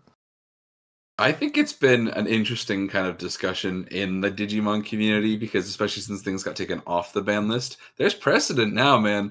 They'll move things up, down, and all around. So maybe one day we'll see changes that are pretty big and sweeping across the ban list. All right, we might see some changes that are big and sweeping across the Mono Coins economy because we have a staggering 3.5k bet onto Jamie being the liar. Just 10 coins on Marcio, someone trying to play the odds, and then nothing for me. Everyone assumes that I was simply yapping, but not capping. Can we get some confirmation? I think it was Andrew. I just deliberately moved things into Jamie just so people get scammed out of their points. I'm not gonna lie. I think it was Andrew. well, Jamie, how about you let us know what were those instructions I sent you?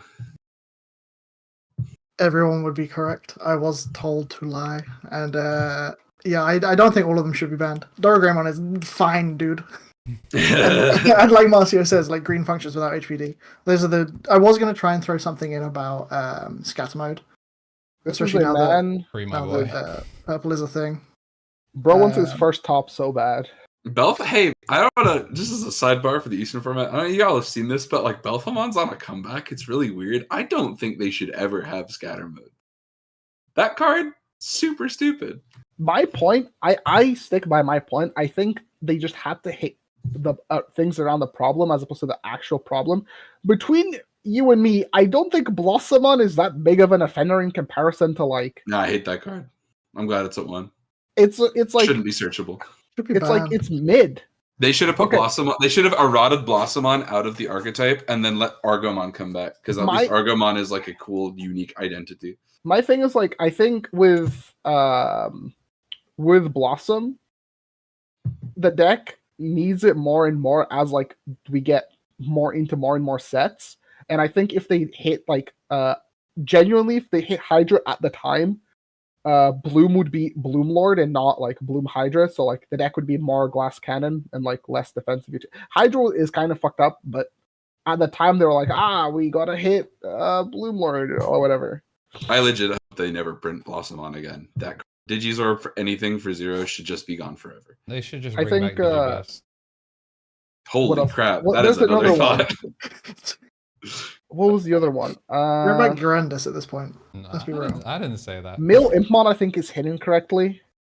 I think Deathslinger is like a bigger deal. I would rather like them not having 4. Like I will shoot problem for 4 memory that also like you can mill all you want, but like if you're not milling into like cards that get memory when you're milling, like I want Beelzemon to hit their threshold. I just don't want them to go up 5 memory for free. Do you think a retrain where you got to like it wasn't one or the other, like it was still the obnoxious clear the board as the game goes on, but you didn't gain the memory plus would be an acceptable retrain if they then hit Deathslinger to a 1 of or 0 of? Wait, sorry, go that back. Go like again? The main text of Slinger where it's like 4 + 10 shoot something. Sure. If they got rid of the memory gain off the mill as a retrain and then just banned the original Deathslinger, do you think that would be a fair way to potentially unban the Impmon? Well, yeah, I think so. Isn't the idea that they've also printed what's it called, Death the Cannon, as like an alternative to Deathslinger? That card is terrible, but like my point is that like they're aware that Deathslinger is a premium card. Yeah, it's just that Slinger. It does 2 jobs. It's 4 cost as well. It's cheap. It's like cheap. Cool guy you have on the board. Like, how many times are you in mid game as Beelzemon and you look at the Rivals Barrage in your hand and you look at the Deathslinger and they go, "This clears the same problem." In that case, do you think now that we've seen it happen before, how about we go with a choice restriction thing? I think choice restriction could maybe be okay. You run Deathslinger or you run Mill Impmon, because I've seen. I mean, one of the people from my locals who used to play Bills a lot, but has since gotten the Mazdamon hype again, is looking at possibly playing Bills for regionals. I mean, Bills is well positioned. People are just stupid. Just got top 16 this last week. It is a good deck. Don't get me wrong, but he's like, just I wish I just had the EX2 Impmon. And it's just like, the other one that I think is like kind of annoying that I got hit is like the Star deck Gabumon. Let me unconditional draw 1, trash 1. Let purple Garurumon exist, you know? Well, I think it'd be fun if they made it so you could only play 1. Just had an evil thought. What if you could play 1 limited card at a time? Yeah. So it was like... I'm still conflicted about the Geogramon to this day. I still think that like Marcus is like fucked up.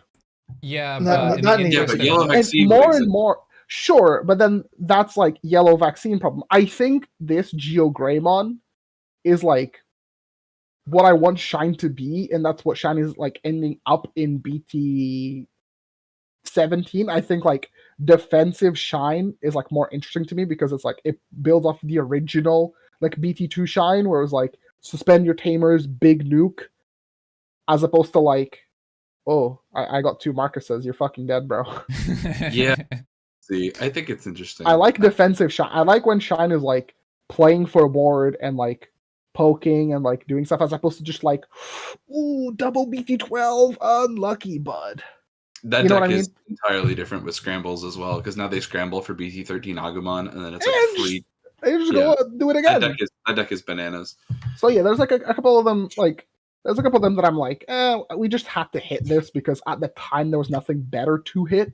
But ever since like Anubis Apocalypse hits, we're fine. I think Grand Quagamon could come back, but that's just me. I am sending you guys your next set of instructions now.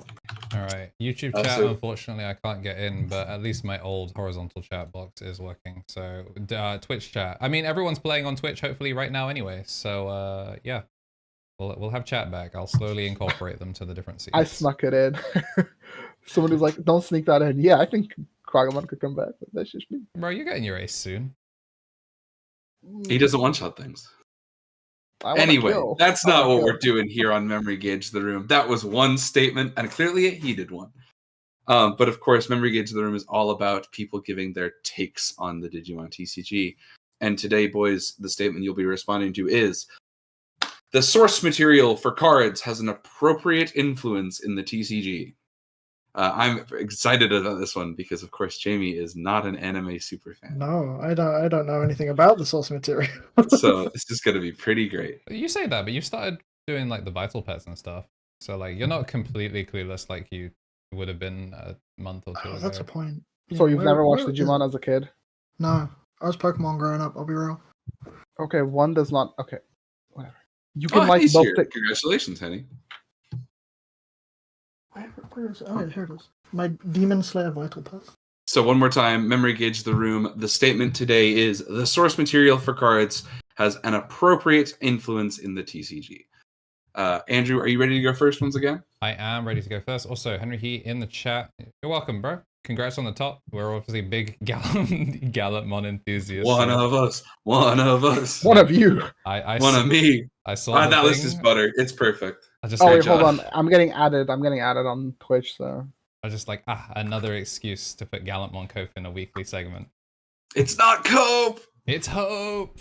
It's not even crazy. Hope. We didn't even talk about BT17 because we had real results to talk about. I was gonna be like, so Tom. Those cards are already good. They're just cherries on top. That's all I'm gonna say.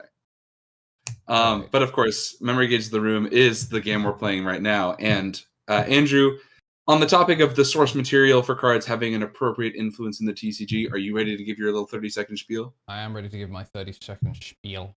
30-second. I'll give you a 3, 2, 1. 3, 2, 1, go. I would absolutely agree that there is an appropriate amount of just flavor and source material being incorporated. Little things like the Ghost Omni being able to pop all of the same name. It's just so much, like, flavor text in Digimon is what helps it stand out across any of the other card games, because you can look at something and go, oh, why does it do that? And then find the response. Sometimes it has maybe too much influence, but I would say that it's one of the things that genuinely makes Digimon unique besides just the memory gauge. And source material should be part of the balancing decisions going forward. That's your time. Good job. All right, Marcio, you'll be going second. Your statement you're responding to is, the source material for cards has an appropriate influence in the TCG. You ready? Mm-hmm. 3, 2, 1, go. I would agree, because I think that one of the more obvious ones is that, you know, like Marcus does a thing and like Marcus punches and like, you know, you get to do your thing. I think there are some decks where like it feels like you're role playing. For example, with Crossheart, like you're putting together like your super robot and then like you're grabbing your pieces. There are some of them where I think they could lean in a little bit more, but you know, it's one of those where they have to sort of. Good job, Marcio. And Jamie, going last but not least, the statement you are responding to is, the source material for cards has an appropriate influence in the TCG. Are you ready, buddy? Sure, I'm screwed. I don't know enough about the show. I don't watch this. All right, I'll give you a 3, 2, 1. 3, sure. 2, 1, go. So like I said, I haven't watched the show much, but the one thing I do know is that I feel like in the recent game, in the recent sets, there is definitely enough like anime representation within the card game, especially BT13, where the Royal Knights and Alphamon himself rejects Idrisil's will, and yeah, that's kind of all I've got. I'll be honest. That's the only. I don't know how else to pad this. I don't watch the show. And they've got Tai from the anime. And they've got all the characters from the show, dude. What do you want from me? All right. Great job, fellas. Bro, Jamie, you're a superstar, as always. We even prepped him with the Vital Bracelet, and bro decided to just not draw. Yeah, what do you mean? It's not on, to be fair, but I've had my time, so it doesn't matter. Yeah, it's true. All right, Andrew, if you'd like to go ahead and start our prediction. Just a reminder for anybody who might be watching on YouTube, if you ever head over to KnTElixar on Twitch, you can play along as well. It's fun to gamble, kids, I guess is what we're trying to say here on the show tonight. Fun to gamble with not real money. Who's sus? Gamble responsibly. Yeah, which one of these folks I think is it's lying? Jamie again, low-key. Who's capping and who's yapping? Yeah, Jamie honestly, actually knows all about it. He's like a bad I think it's me like, at this point too, as well, honestly. It has to be Jamie, because he's just like, yeah, bro, they do the thing that I know. Yeah. But secretly... What are your real thoughts, Jamie? My real thoughts, bro. I was gonna go into this whole spiel on Justymon hot swapping arms, and then didn't. That's crazy. And then didn't. Yeah. Get nervous. Yeah. What can I say? Just like the balance team, they won't put Justymon X in. Exactly, bro. Like Vital Bracelet Justymon X. Give me that. Would be cool. Do you guys think Justymon's getting the advanced deck next year?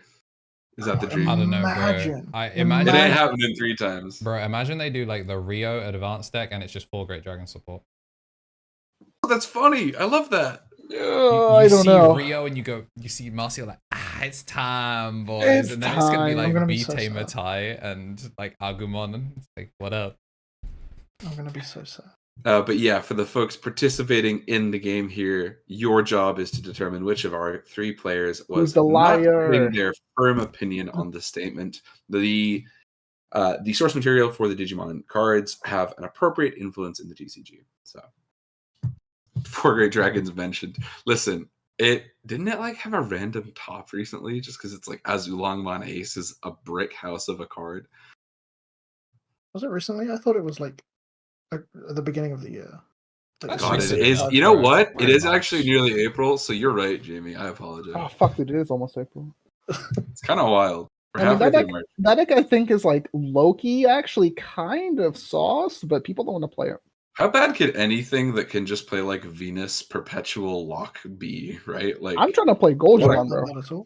I'm trying to dome you. I'm trying to dome you for 3 checks with my Goldramon X. Oh, yeah, don't even get me started. I'm ready for that. You're not going to play it. What do you mean? In BT16, you think you have enough time to play Yellow Vaccine 4 Great Dragons? You're not going to be busy doing... What would you play in BT16? What am I going to play instead? Zorugora? Bumper cars? Yeah, he kind of got you there, buddy. Yeah. It's not like I don't have the cards here or anything. You're still not going to play it. That's that rare sample altar. I love those. Wait, no, Jamie. My rare Papa Thin. Your CMYK. Oh god, rare. My Wafa Thin Death. You need to stop buying Battle Spirit. This is not part of the show. Did you pronounce wafer waffer? Or Wafa Thin. Oh my lord. He's from Watford. Dear God. It is a wafer. Shut up. I know. Okay, I was so worried that I was discovering a new regional dialectism when I was time to die. Bit. No, we are intentionally just. I need another refund in a sec. You can't shoot Jamie whilst he's on the show. We need him. But that is our time on the prediction. Andrew, have we got the data yet, my boy? We do indeed have the data. I can tell you that there are a lot of people that think that Marcio is the liar. In fact, everyone. It's all in 100%, 860 channel points spent. Oh, damn. Marcio, what do you have to say for yourself, buddy? Liar. Okay, so like the reason why my take was very mild because I think that's what Digimon have been up to in terms of like the flavor so far. I feel like they haven't committed to it as much as they should have, like at the beginning of the game, because they were like, well, we need to establish colors and we can't have an Omnimon deck, and it's like, so like for example, why did it take so fucking long for us to get a DNA Omnimon deck? Well, they didn't want to make it mid.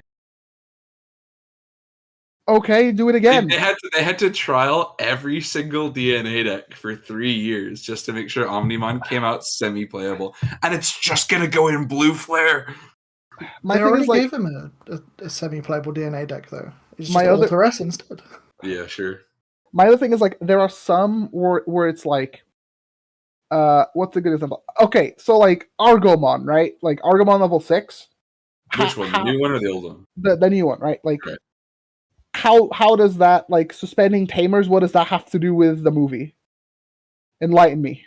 It's kind of like Eosmon. Anyone that like fucks up the tamers in the franchise just suspends them, I guess. Yeah, and they made the deck awful because of it, because they were like, that's the thing is, like, they don't do it in well for the things that they should do, and the things that shouldn't like matter, they commit to it. So it's like, for some decks, if you're trying to make them playable, screw the fucking the source material. I don't care about tapping tamers with Argomon. What if my opponent doesn't play a tamer? I'm just playing a mid deck now. I'm just playing a bad purple-green deck that on deletion gains a memory. And you expect me to, like, be a green shill with that? Or like... well, it's going to be good for the hybrid meta that's coming, right? Because the hybrids are the next set. Okay, that's the other thing about the hybrids, right? It's like... They are great for, like, whoa, my tamer digivolves and that's epic. Yeah. And what about all of the colors? So we're just selective. Okay, so like I get that like Red Hybrid has more support than everyone else. What about everybody else? Do we just like stop committing to it? Also, sometimes Cross 2, right? They were like, guys, they weren't a team yet. Let's just completely like take out the viability of a card because we gotta stay true to the source material. Makes sense though. Oh, speaking of stuff like that, I was gonna say Soundbirdmon, right? Yeah.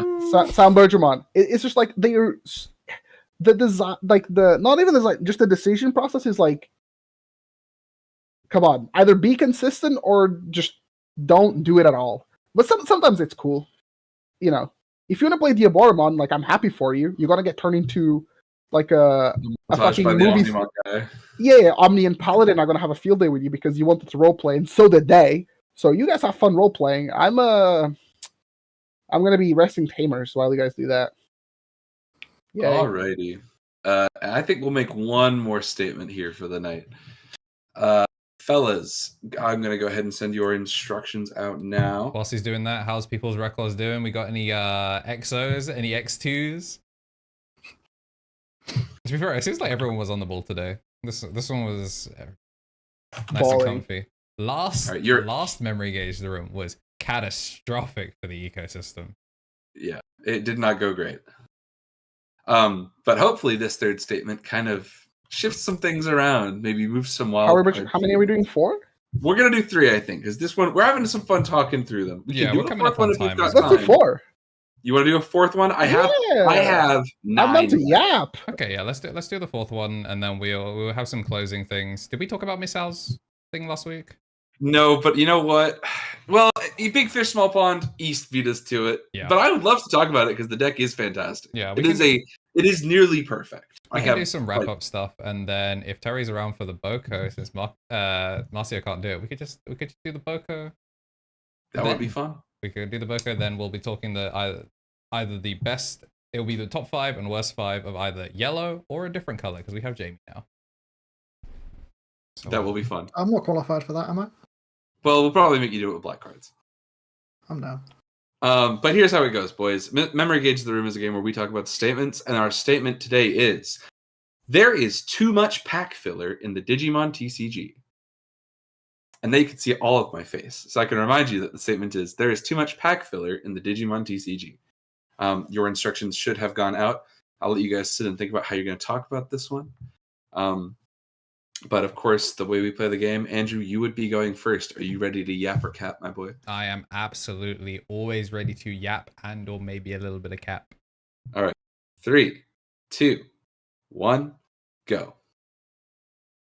Yes. It gets to a point where after the first week and you've added everything to your binder, or if you don't mess around with commons and uncommons, then you very quickly just stop caring about it. you will run out of cards. Yes, Digimon does have a bunch of different decks that are all very playable, and you might find something obscure, but it gets to the point where there are a lot of Scrimblow-Bimblowmons that we absolutely do not need, and sometimes an SR slot that exists simply to make the other SRs more expensive in the set. We all know which ones they are. That's your time. That was perfect. That lined up great. Marcio, are you ready to respond to the statement? There's too much pack filler in the Digimon TCG. I'm going to take that as a yes. Yep. 3, 2, 1, go.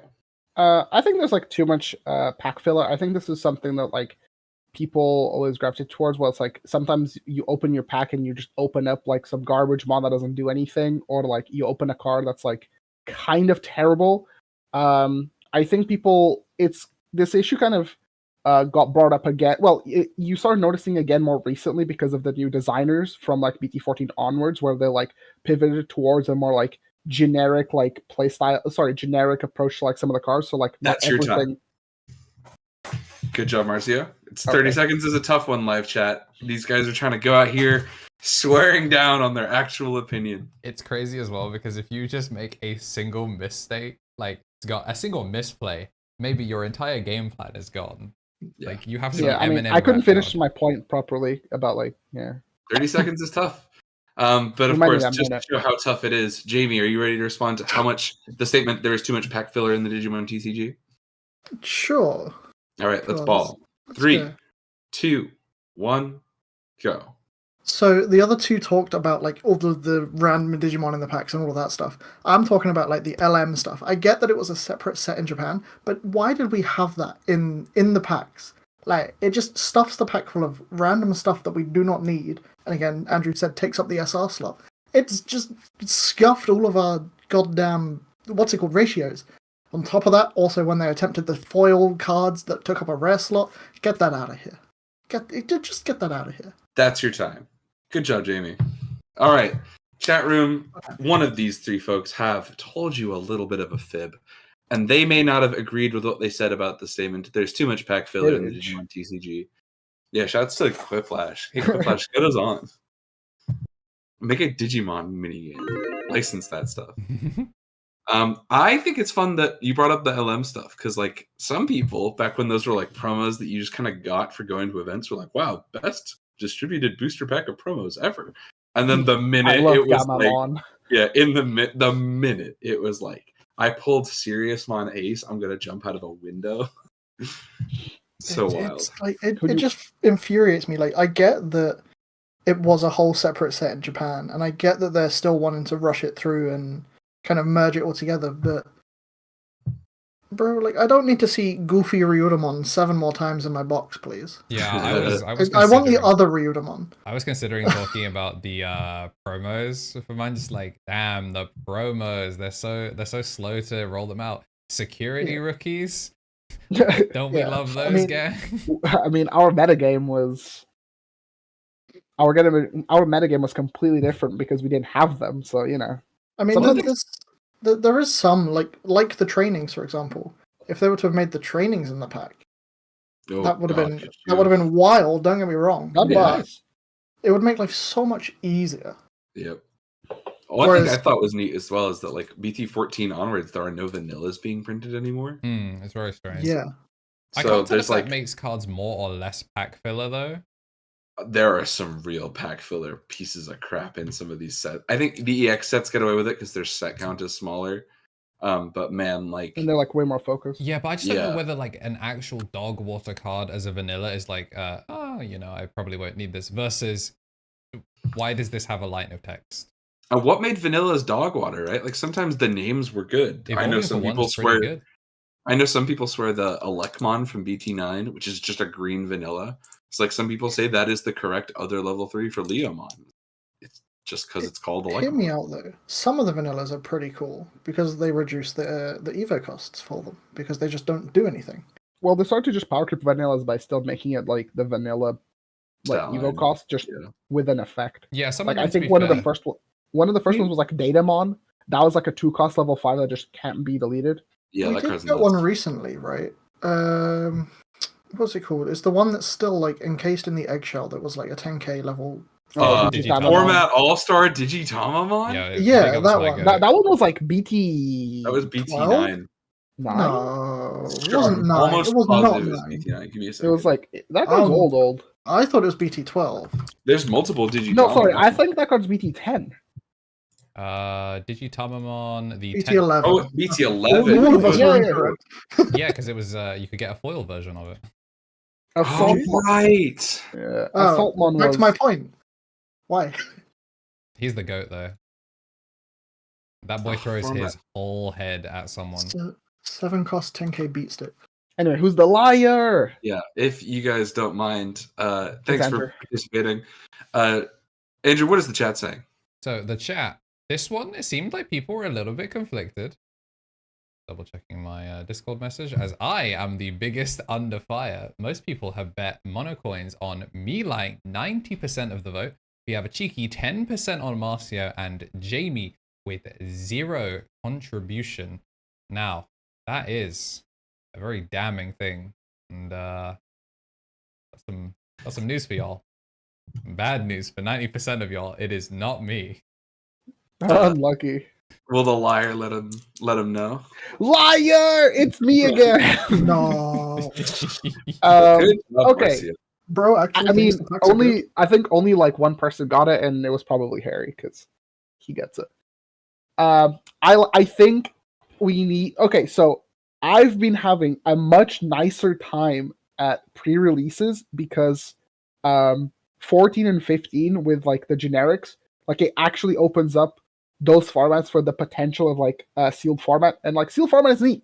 Like you're playing Fundies, Digimon, you get to like actually like learn the cards by playing it. I would love for there to be real draft in Digimon, man. Can you imagine? That would be so fun. And like I think Digimon is a game where names and like characteristics of the cards can sometimes matter more than like the like how like filler it is. Like sometimes if a card is just a good ass card, you should be able to just play it because it's a good ass card. Mm-hmm. And like say for example, a recent I'm gonna drag on for a bit because like this is like a bunch of things. For example, if you look at Mirage Gallantmon recently, and even low-key for the previous JP format, has been doing a lot better because of the fact that it has access to generic jamming, which is something that style of deck like really needs. And it could be that like, you know, the pack filler, if you want to say, those effects could be as like ESSs. So like, you know, it doesn't matter as much for your main stack. So you still get to play like your powerful top end, but your low end gets to be like a little bit stronger, which is good. Remember the Gallantmon package being in every blue unsuspend deck for like a couple of months? Yes, exactly. Digimon, I don't think is a game where like every card needs to be meaningful because of just like how the game is played. I think if you look at BT13, I think that is like the worst offender. The pre-release, that one was like, I think the worst pre-release I've ever played. Sucked. It was so bad because every card was so specific. Well, or it just had the text blocker. And do you know who managed to clean up pre-release in the worst format of all time? These guys. I drew an Omnimon from my pack, and I slammed it 5 games. Yes. I think like it's also, if you're trying to make every card like specific, you end up supporting like every deck, so you don't allow decks to sort of get power creeped a little bit because you're trying to keep every deck like powerful, which creates like really wide metagames. And like I know people like wide metagames, but that makes it like, you know, as a competitor, I don't like it because it's more to prepare for. But for casual play, a wide metagame looks better because like, oh, I get to play anything and everything is viable. I'm not gonna kid you right now. You did just accidentally torpedo one of the questions for its room. However, what I will say, wide formats are less fun off the list really quick. Nah, you just bring it back. What I will say is that we, BT16, we are going to get, I think, the best designed like set ever. And that set has a ton of generics, but those generics also complement their deck by not like being specific, right? Like BT16, the card pool is amazing, and I think it's going to be a pretty fun like pre-release format because like you look at, for example, Goldramon X, right? Is pre-release And, like, the week of release? Because the week before the release. No. Oh, It's week 2 weeks. It starts 2 weeks before. Okay, because I was gonna say we're all gonna miss pre-release if Yeah, Salford Regional. Salford Regional, I the mean, 3v3. there's the Wednesday pre-release, I suppose. Also, apparently someone was saying that the No Heroes online regional, even though BT16 will have been out for one singular day, might be a BT16 regional. One of the heads was saying that it is going to be, and they're going to clarify on it soon. But like, We'll see. That would be a bummer, in my opinion. But yeah, like really quickly to wrap up this point, BT16 is such a well-designed set because I don't think there's maybe like a handful of dud cards. Every card in that set is like super playable. And you have like things like, for example, like the Lynxmon. That card's amazing, and you look at it and it's generic, but the fact that it's a red yellow like Gallantmon that like has Raid Armor Purge does a lot. Things like Valkyriemon Ace. That card is like generic, but the card is also really good.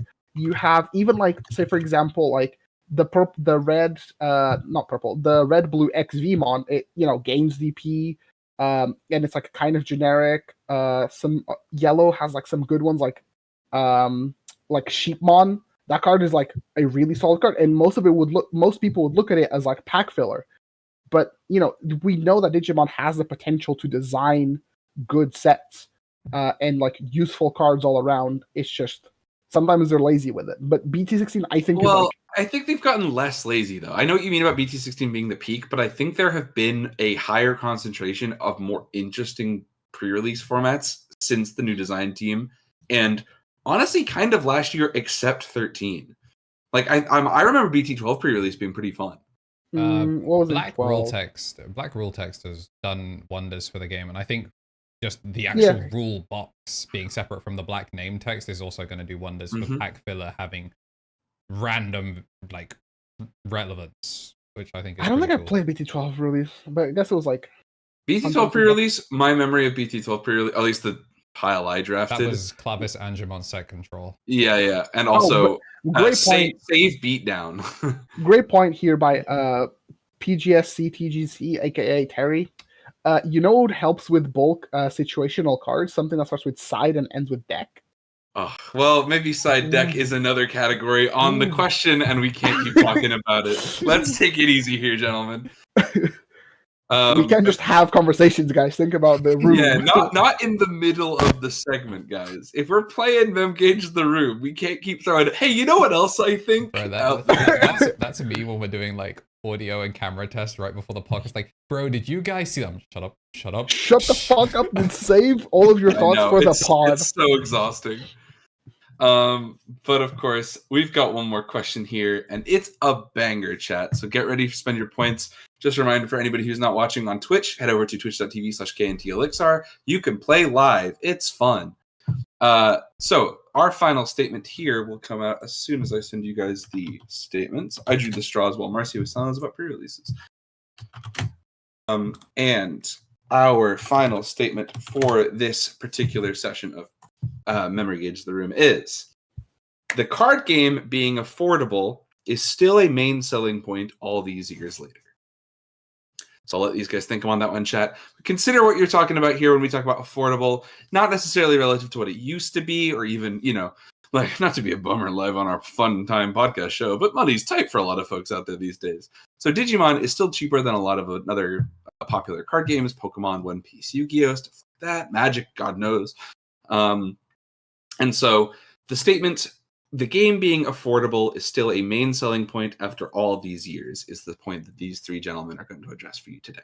So, Andrew, you ready to roll? You had time to think about it? I've had time to think about it. All right, I'm going to get our timer up. I'll give you the countdown. We're going 3, 2, 1, go.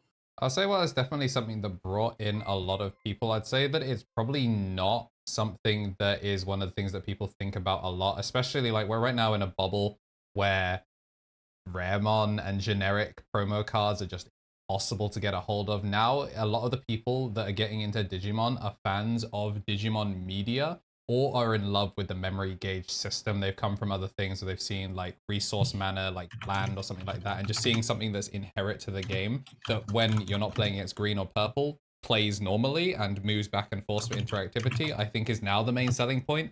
And the card market boom has kind of killed a lot of the accessibility outside of Japan in terms of affordability. I agree. Perfect. That was Are you almost playing the exactly, game? Why are you agreeing? That was almost exactly on time. Marcio, are you ready to address the statement? The game being affordable is still a main selling point after all these years? Yeah, sure. All right. 3, 2, 1, go. I don't think it's a main selling point for the game. I don't think it really ever was. I think there are cheap alternatives for old card games, but I think if you compare it to One Piece, that game is probably like twice as expensive as Digimon, and that gets like 4 times more attendance for tournaments. So I think people somewhat misinterpret like the power of a deck being sort of like a game being affordable to bring in like new players. I think people that play card games will play the card game no matter what. That's your time. No, can I finish it? I give you one. Fine, just this once because you're kind of cooking. What I was going to say is that I think people always, even if the game is affordable, people always complain about the prices no matter what. Because there'll always be something that people will be like, oh, but I don't want to get this because blah, blah, blah, blah, blah, blah. All right. Jamie, I'll let you finish yours up too this time. You, of course, will be addressing the statement. The card game being affordable is still a main selling point after all these years. Ready for countdown? Let's go. Let's go. All right, 3, 2, 1, go. So I also think that it's not the biggest selling point in the game. That's 100% like just obvious at this point. But it being the cheaper of the card games makes it a nice gateway for people to start learning other card games potentially as well. Like I know a couple of people who have got into the Digimon card game and then started looking at One Piece, started looking at Vanguard for some reason, I don't know why, but just looking at those other card games and if I speak. That is the time that you can finish your statement. I was just gonna say, like, it's a nice gateway. It's like the gateway drug of card games. It's the gateway drug. He said it. We've been dealing them out. Digital gateway open. Try a digital bud today. All right, we do have our things, our predictions going.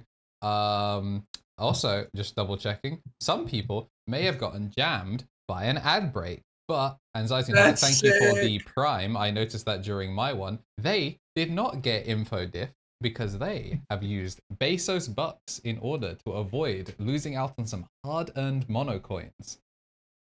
Is there a currency that starts with the letter J? Could we call him like Jeffrey Rupees? Rupees. I was just gonna add J to a letter on dollars, Japounds. This is not funny. See, the problem is all of them are just like country, like Jamaica dollar, Japan yen, and Jersey pound are not. They don't begin with J. Who's country. Pounding in Jersey? Hey. Yo. There are none. I'm desperately set to learn this. All right. Well, chat, you all know how this works. One of these 3 folks has told you a lie. They were not being honest when they said what they thought about the card game being affordable as a main selling point for the game. And I want to know who kind of led you guys in a particular direction. Was Marcio insisting? It wasn't me. Was Marcio insisting that he had to talk through the last of his point? The red herring? Was Jamie being like, gateway drug, a sign of a guilty conscience? Who knows? But we will find out. Me, guys. It wasn't me, guys. Find out on next episode. It is also very funny to see like Jamie's perspective as like probably the person with the most card market money in his account right now, just like card seller opinions on the price of the card game and and then your ass sucks. Don't help me like that. Your ass hit us with the card market bubble, by the way. So I was like, wow.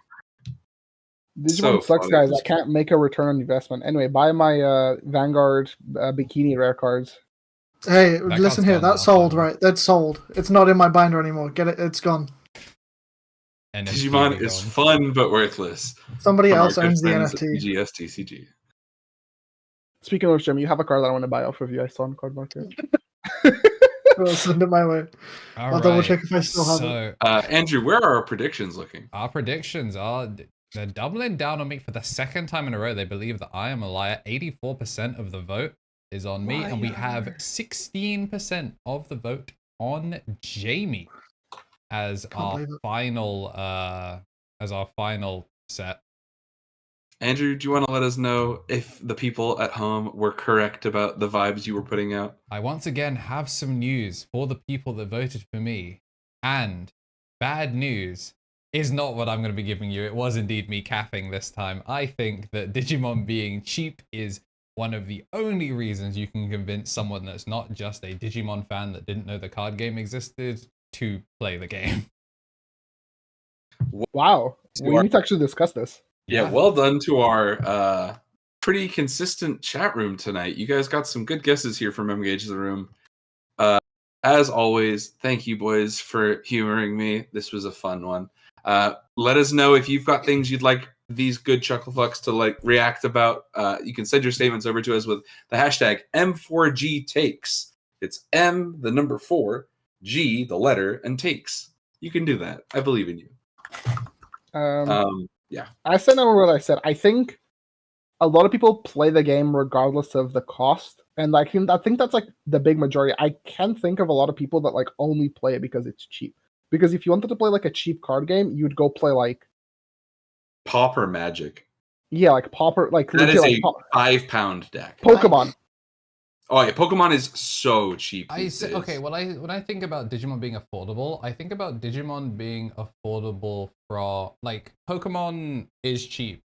If you're going through the secondhand market, I'd say it's incredible, but like a lot of packs are not getting you what you need. Whereas Digimon, you at least, yes, we just had the thing about pack filler, but I think that there are a lot of times where you can go to your local, be missing 1 or 2 cards, your entry pack might have one of them. Especially if it's not like an SR that you need 8 of. That's kind of also by design, in specifically in the case of Pokemon, because so much of a the standard thing. format is like owning a staple base. Yeah. So it's like, 90% of the cards that you play are cards that you will play throughout the entire year. Like it's not just like, oh, I need all of the BT14 black cards for my DigiPlease deck. It's like, no, I need those and all of the generic trainer card staples from sets before. So yeah, I think like true. My thing with Digimon, I think it's like if you want to role play, next to like Vanguard is like the role playing casual game. Like I think people get into Digimon because it's casual. It's like the most casual fun game. Yeah, that's kind of what I was looking at it with my statement. There is getting people into it in a casual sense and not forcing them to start looking at the competitive side. Like being able to construct it might not be the meta deck, but a deck that you can teach them the game with for. Can you build one for less than £1 these days? I'm not sure. Probably not, but probably. I don't think you can build much for less than £1. Yeah, well, less than a £5 at least. You can build a somewhat meta. And I would say that Nume is actually like one of those weird ones where like if one of the best cards in the deck wasn't from RB1, which was a horrifically handled set, I think Nume would have just been another example of you can build a random off-meta threat using a bunch of cheap cards that all meld together and swing. Like, Anubis was a weird off-meta thing that worked very similar to Belphemon, was much cheaper and could be faster. Slugs, if RBO1 Montemon wasn't €15 a pop, would just be another example of all these cards are garbage that you might have had in your bulk and forgotten about until you saw someone put them together and they smoked someone. You go, okay, I could build that. Or you play for a while. Imperial was cheap. Imperial was like good starter deck cards and cheap staples. I still disagree because like I think a lot of people will just not play a deck if they don't like how it looks or how it plays, and I think that's like the majority. I think the only people that care about like building a viable deck is like people that are actively trying to win. Well, even when I say like the off-meta stuff is like you can play, like we all talk about tier 2 Digimon is the best kind of Digimon, and like Digimon's tier 2 everything is really cheap, and it's some of the most it's the easiest way to introduce someone who like doesn't know what a Gallantmon is. He's kind of heard of an Agumon because Ty was like on Jetix one time. I think that's the main reason why people get into the game is because for the people that only know like an Agumon, they can play basically any deck as long as it's cheap, because all the Scrimblow Bimblows and you can try your color identity are there, and you can go like, okay, I kind of like how this color plays. I'm gonna get a bunch of cheap-ish cards, and I can find a couple of staples that aren't stupid expensive, because yeah, Digimon doesn't, if you're not playing Raremon, we really don't have too many dummy expensive staples. This one might as well be a staple at this point. Yeah, I mean, it gets to the point that all of us just honor trade alts half the time if we don't need them, because like the game is like Terry said, the game is worthless.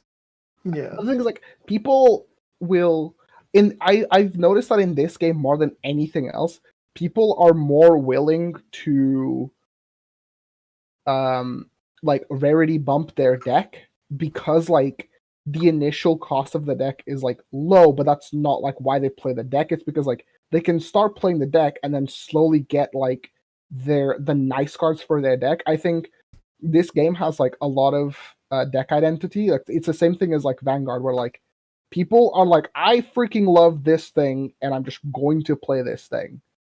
You know what I mean? I think that's like the main thing. I think you brought up like random bulk decks. I think like Hunters is like a good example. But most people that will build Hunters, they don't stick with it, because like they'll build it, be like, wow, this is good, but it's boring. Yeah, it doesn't have the diehard fan base. Hey, yo, microphone funny. Did your microphone explode? Who? I think it's you, Marcia. Wait, what? It sounded like you, Tom. Because you got like 20 times louder for me all of a sudden. Really? Uh-oh. Who knows? Maybe it's a sign. Rival Hunters, though. Bad, but fun. No, well, bad and playable. I don't know. I think even my thing with like all the Bandai games is that there's like the Bandai like game hoppers that will be like, okay, I'm going to play Digimon because it's the hot new Bandai game. Oh, what's this? Battle Spirits. I'm now going to play Battle Spirits because it's a hot new Bandai. Oh, was that One Piece? One Piece has a lot of money, guys. I'm gonna go play that. You know, so it's like, there's people that will play just whatever's hot. I think. For example, even in like Yu-Gi-Oh, you can build like a deck for like $20, but that's not like why people play Yu-Gi-Oh. I think I'm not trying to just like make it look like I'm just like dunking on your point. I'm just exploring like this topic. Yeah, no, it was like one of those ones where I had to find like enough. You have to figure out to lie. Yeah, I had the to find wording enough truths on. It was. Them. This was a pain in the butt. People love their Scrimblow Bimblow. Yeah. I wrote one of the main as the selling point. Yeah, so that was how I was able to get around it. Yeah, because I didn't want it to be like, this is the only way you convince your friends. It's like, no, I get the feeling most people who play Digimon had a friend who was like, remember Digimon from 2004? I mean, I'll be real. The only reason I've got people into it is because I had my cards on me. I showed them the game and they're like, huh, that's a real pretty card you've got there. I know I would not have stayed in Digimon if it was expensive. Like, I came up with as many excuses to not play Digimon as long as physically possible, and I made the mistake of coming up with an easily rectifiable one that immediately came to pass. And if the game was expensive, I wouldn't still be able to play it. Like, I'm never touching Vanguard again. Well, the thing is, like, if the game was expensive, then like nobody would play it. Yeah, right? I guess. Yeah. Or like TCG specific aficionados. Sure. Yeah, it would be one of the many. But fortunately, it's like I feel pretty confident these days that it's like the 5th or 4th biggest. I agree with you, like on Vanguard. I think like Vanguard is like too expensive for a game that size. But because like, it just relies on whales. Not whales. But like it sucks because like I think if it wasn't for Vanguard's I think Vanguard's actually the opposite, where like Vanguard suffers from, because it's too expensive, not many people play it. Or like people drop it because it's just unaffordable. Or you just have the tryhards that go for it every time. But I mean, the only reason go burr. Printers are great. I would love to play more Vanguard again, because I do remember enjoying it, but it's one of those games where it's like understanding, like the thing Digimon does well 4 years into the game now is that it's also like kept its format comprehensible. It hasn't had, like, not everything needs to rotate, excuse me. I was a little bit afraid. It's kept it kind of clear and organized what you can do, and like there's no like I like Vanguard, but like what the fuck is up with G series, V series, D series? We don't have a like it's I don't know. Like they print on the box. There are 3 types it's all of Digimon eggs and Digimon eggs. Like that's it. We haven't had some 5th one. There's no imagination. I agree. So Digimon has been relatively well designed and intentionally thoughtful in how it was going to go for. But Digimon's also 25 years old, so they've had other card games to work this out with. Yeah, that's what I was going to say. I thought like the Ace cards were gonna kind of like make the game start tipping in the way that Vanguard V did, for example, or Premium Vanguard Premium. I'm an Ace stan. Aces are the best thing to happen to Digimon in years. I thought Ace Aces were Digimon are as good as EX Pokemon were back in 2005. I thought Ace Digimon were going to push like the casual like player base away from the game, because the ability to play on the ability to because your turn is your turn and there are very little things that like interact with your turn. I think that's like one of the main reasons why people got into Digimon, because you get a sense of like back and forth, because like my turn, your turn, it's not our turn.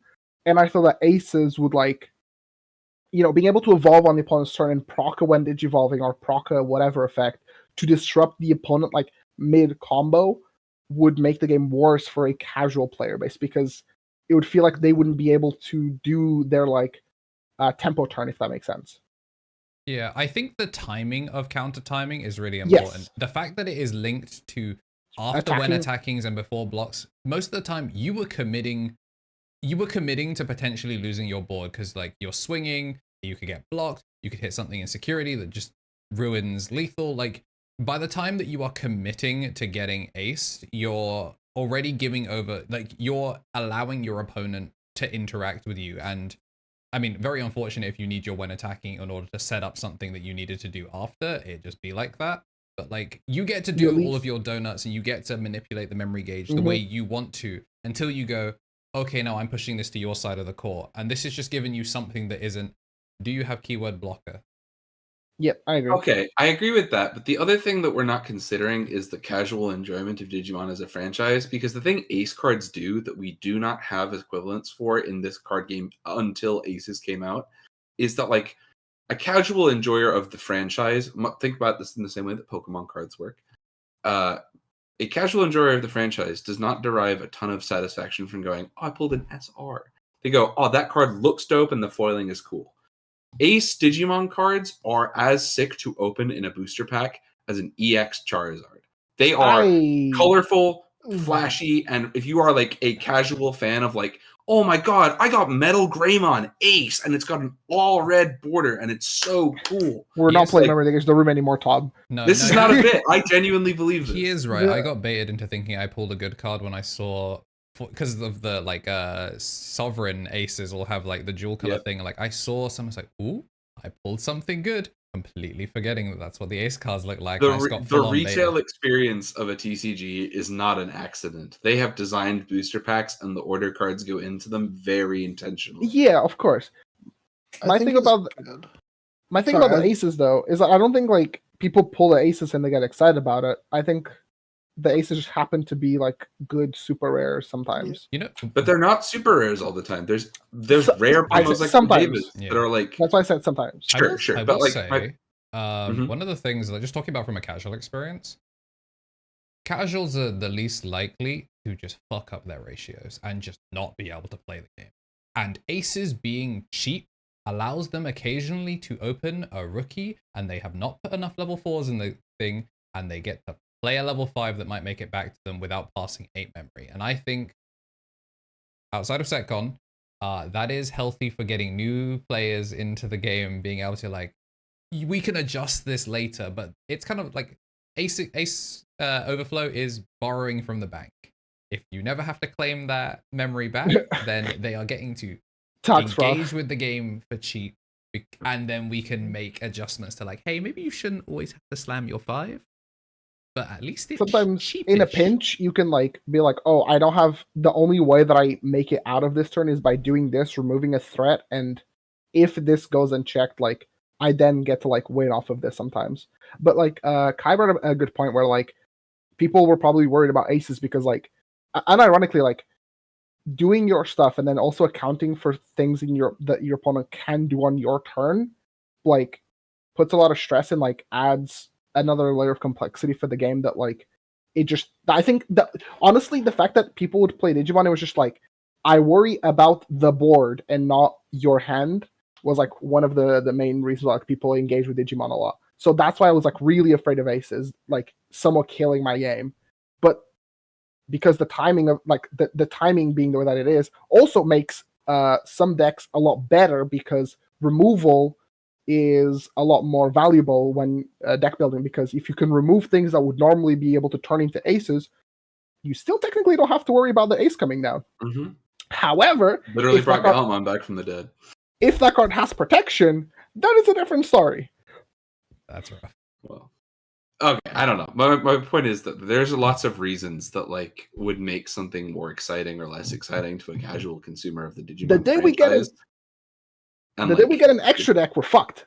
Yeah, but it ain't happening yet. We're fine. The card, it's over. Like the fact that we're starting to see more delay options, I think, is a very intentional. That's good. As close to a 5th type of card that we get, but it's still an option card at the end of the day. But I think that's the closest thing to new design that we have. But until we get, like, once we start getting Applemons that turn your option cards into Digimon, I have been trying to work out how to word the Appmon Memgage the Room question for forever, so we're not gonna get into this one. All right, I think to be fair, we can probably call it here. Does Drazzle count as an extra deck? He is low-key. I cannot, like... That deck is so cool. No, I'm just like, if we get... My thing about this game is that Bandai is known for turbo fucking things up sometimes, and if they give us a resource that we have access to at every point in the game, that's not just like what's in your hand. They're over the hump, though. I think they like Digimon. I think it's going well. Is it going well though when they're still not supporting it in their Bandai Cross stores? Right, but they are fully unifying the release schedule. They are adding it. We're getting set up on TCG Plus. Like they are like things are good. Let's play into that, and it's not happened in a lot. Like Dragon Ball was tight. Everyone who I knew played Dragon Ball loved it, but like the way Dragon Ball. A year and a half, and then it got Bandai'd. It didn't get the love that Digimon is getting. You know what I mean? They had to. Well, it was part of like how the game was played and how they just kept like ramping up power creep, and then they started bloating the game with like a bunch of other shit. They legit got an extra deck. They were like, guys, we don't really know. Okay, first they started with Planeswalkers. They were like, we need a new card type. Let's do Planewalkers, and that fucking sucked. Listen, and then they were like. We'll Doom post about the 5th kind of card when they add that later, but I think for now Digimon's in a good state. Yeah, especially like I think now, yeah. I think it has. Oh, damn it, you beat me to it every time. Speaking of, that's also the name of our Warpath guild. So if you want to join the Warpath guild, look for. No, I lied. It's Misplay for Game. Ignore me. No! My lawyers will be in touch, sir. That was our Star Trek guild. Yeah. One more time in the chat room! ! Warpath. Yeah, please get on that because we really would. If you're here listening to the end of the episode 8 of Misplay for Game, oh my god, thanks for doing it. We really do want to put on this win a case split, case box gaming tournament thing. We don't want to do it. We don't want to do it in mine or Andrew's basement or something. So it's like let's make it real. If 30 try the thing out. If 30 of you guys show up like outside my door. Hey, Marcio. Hey, I got a Leomon list. But yeah. Make me dab. Fun stuff. I appreciate everyone for coming down, Jamie. Appreciate you subbing in last minute. We'll try and get some Boko done for everyone that is at the Champions tier. We have been starting to put stuff out, and by next week, when you see the podcast, not only will the Warpath campaign be over, but the first Boko will be out, the bonus content, and we're starting off with something fun. So, yeah, thanks everyone for coming down. Jamie, do you want to do any last shout-outs before we sign it off here? Just thanks for the invite, I guess. Subscribe to me on YouTube. I make silly Digimon content like Andrew as well. It's youtube.com/minikill, right? youtube.com/minikill89. Unless you want to do youtube.com/@minikill. Oh, perfect. He's got it like that. youtube.com/@minikill. If I don't see that number go up by like, how many people we got in here right now? 10. Well, I'm sure there's some subscriber overlap, but I want to see at least 10 people getting on that by the end of the week. I don't think I'm subscribed on like the account that I used to like watch YouTube. I think I'm subscribed on my like Digimon channel account. So I don't blame you in the slightest. Honestly, I'll be chuffed if it just goes up by 1. No, get subbed. Get subbed. Me right now. Subbed. I'm about to chaff you right now. Listen to me, YouTube and Twitch viewership. Get subbed. Where are you? But yeah, appreciate y'all. Where are you? It's because it's because I only get Jamie videos through like I get them through the homepage because I watch them, but I never get I've never noticed that they weren't showing up on my subscription because they showed up on my home feed. So I was like, oh, I'm subscribed to Jamie, of course. Yeah, it's a thing, but I exist on the internet. That's as simple as it goes. It's at MiniKill on YouTube. Get the subs up. Make it happen. Make the number. Unlike successfully memory choking in the Digimon TCG, don't make the number small. Yes, make Number bigger big. number, better person. We'll be back next week with more Misplay for Game. We'll be on hopefully all the Spotifys and Apple sooner rather than later, rather than the day before the next episode goes live, like it has been for the last couple of weeks. I have been Don't busy, even worry about it. and we will try and record some Boko that will come out soon. Appreciate y'all. Okay, bye-bye. Thanks for watching. See y'all later. Bye.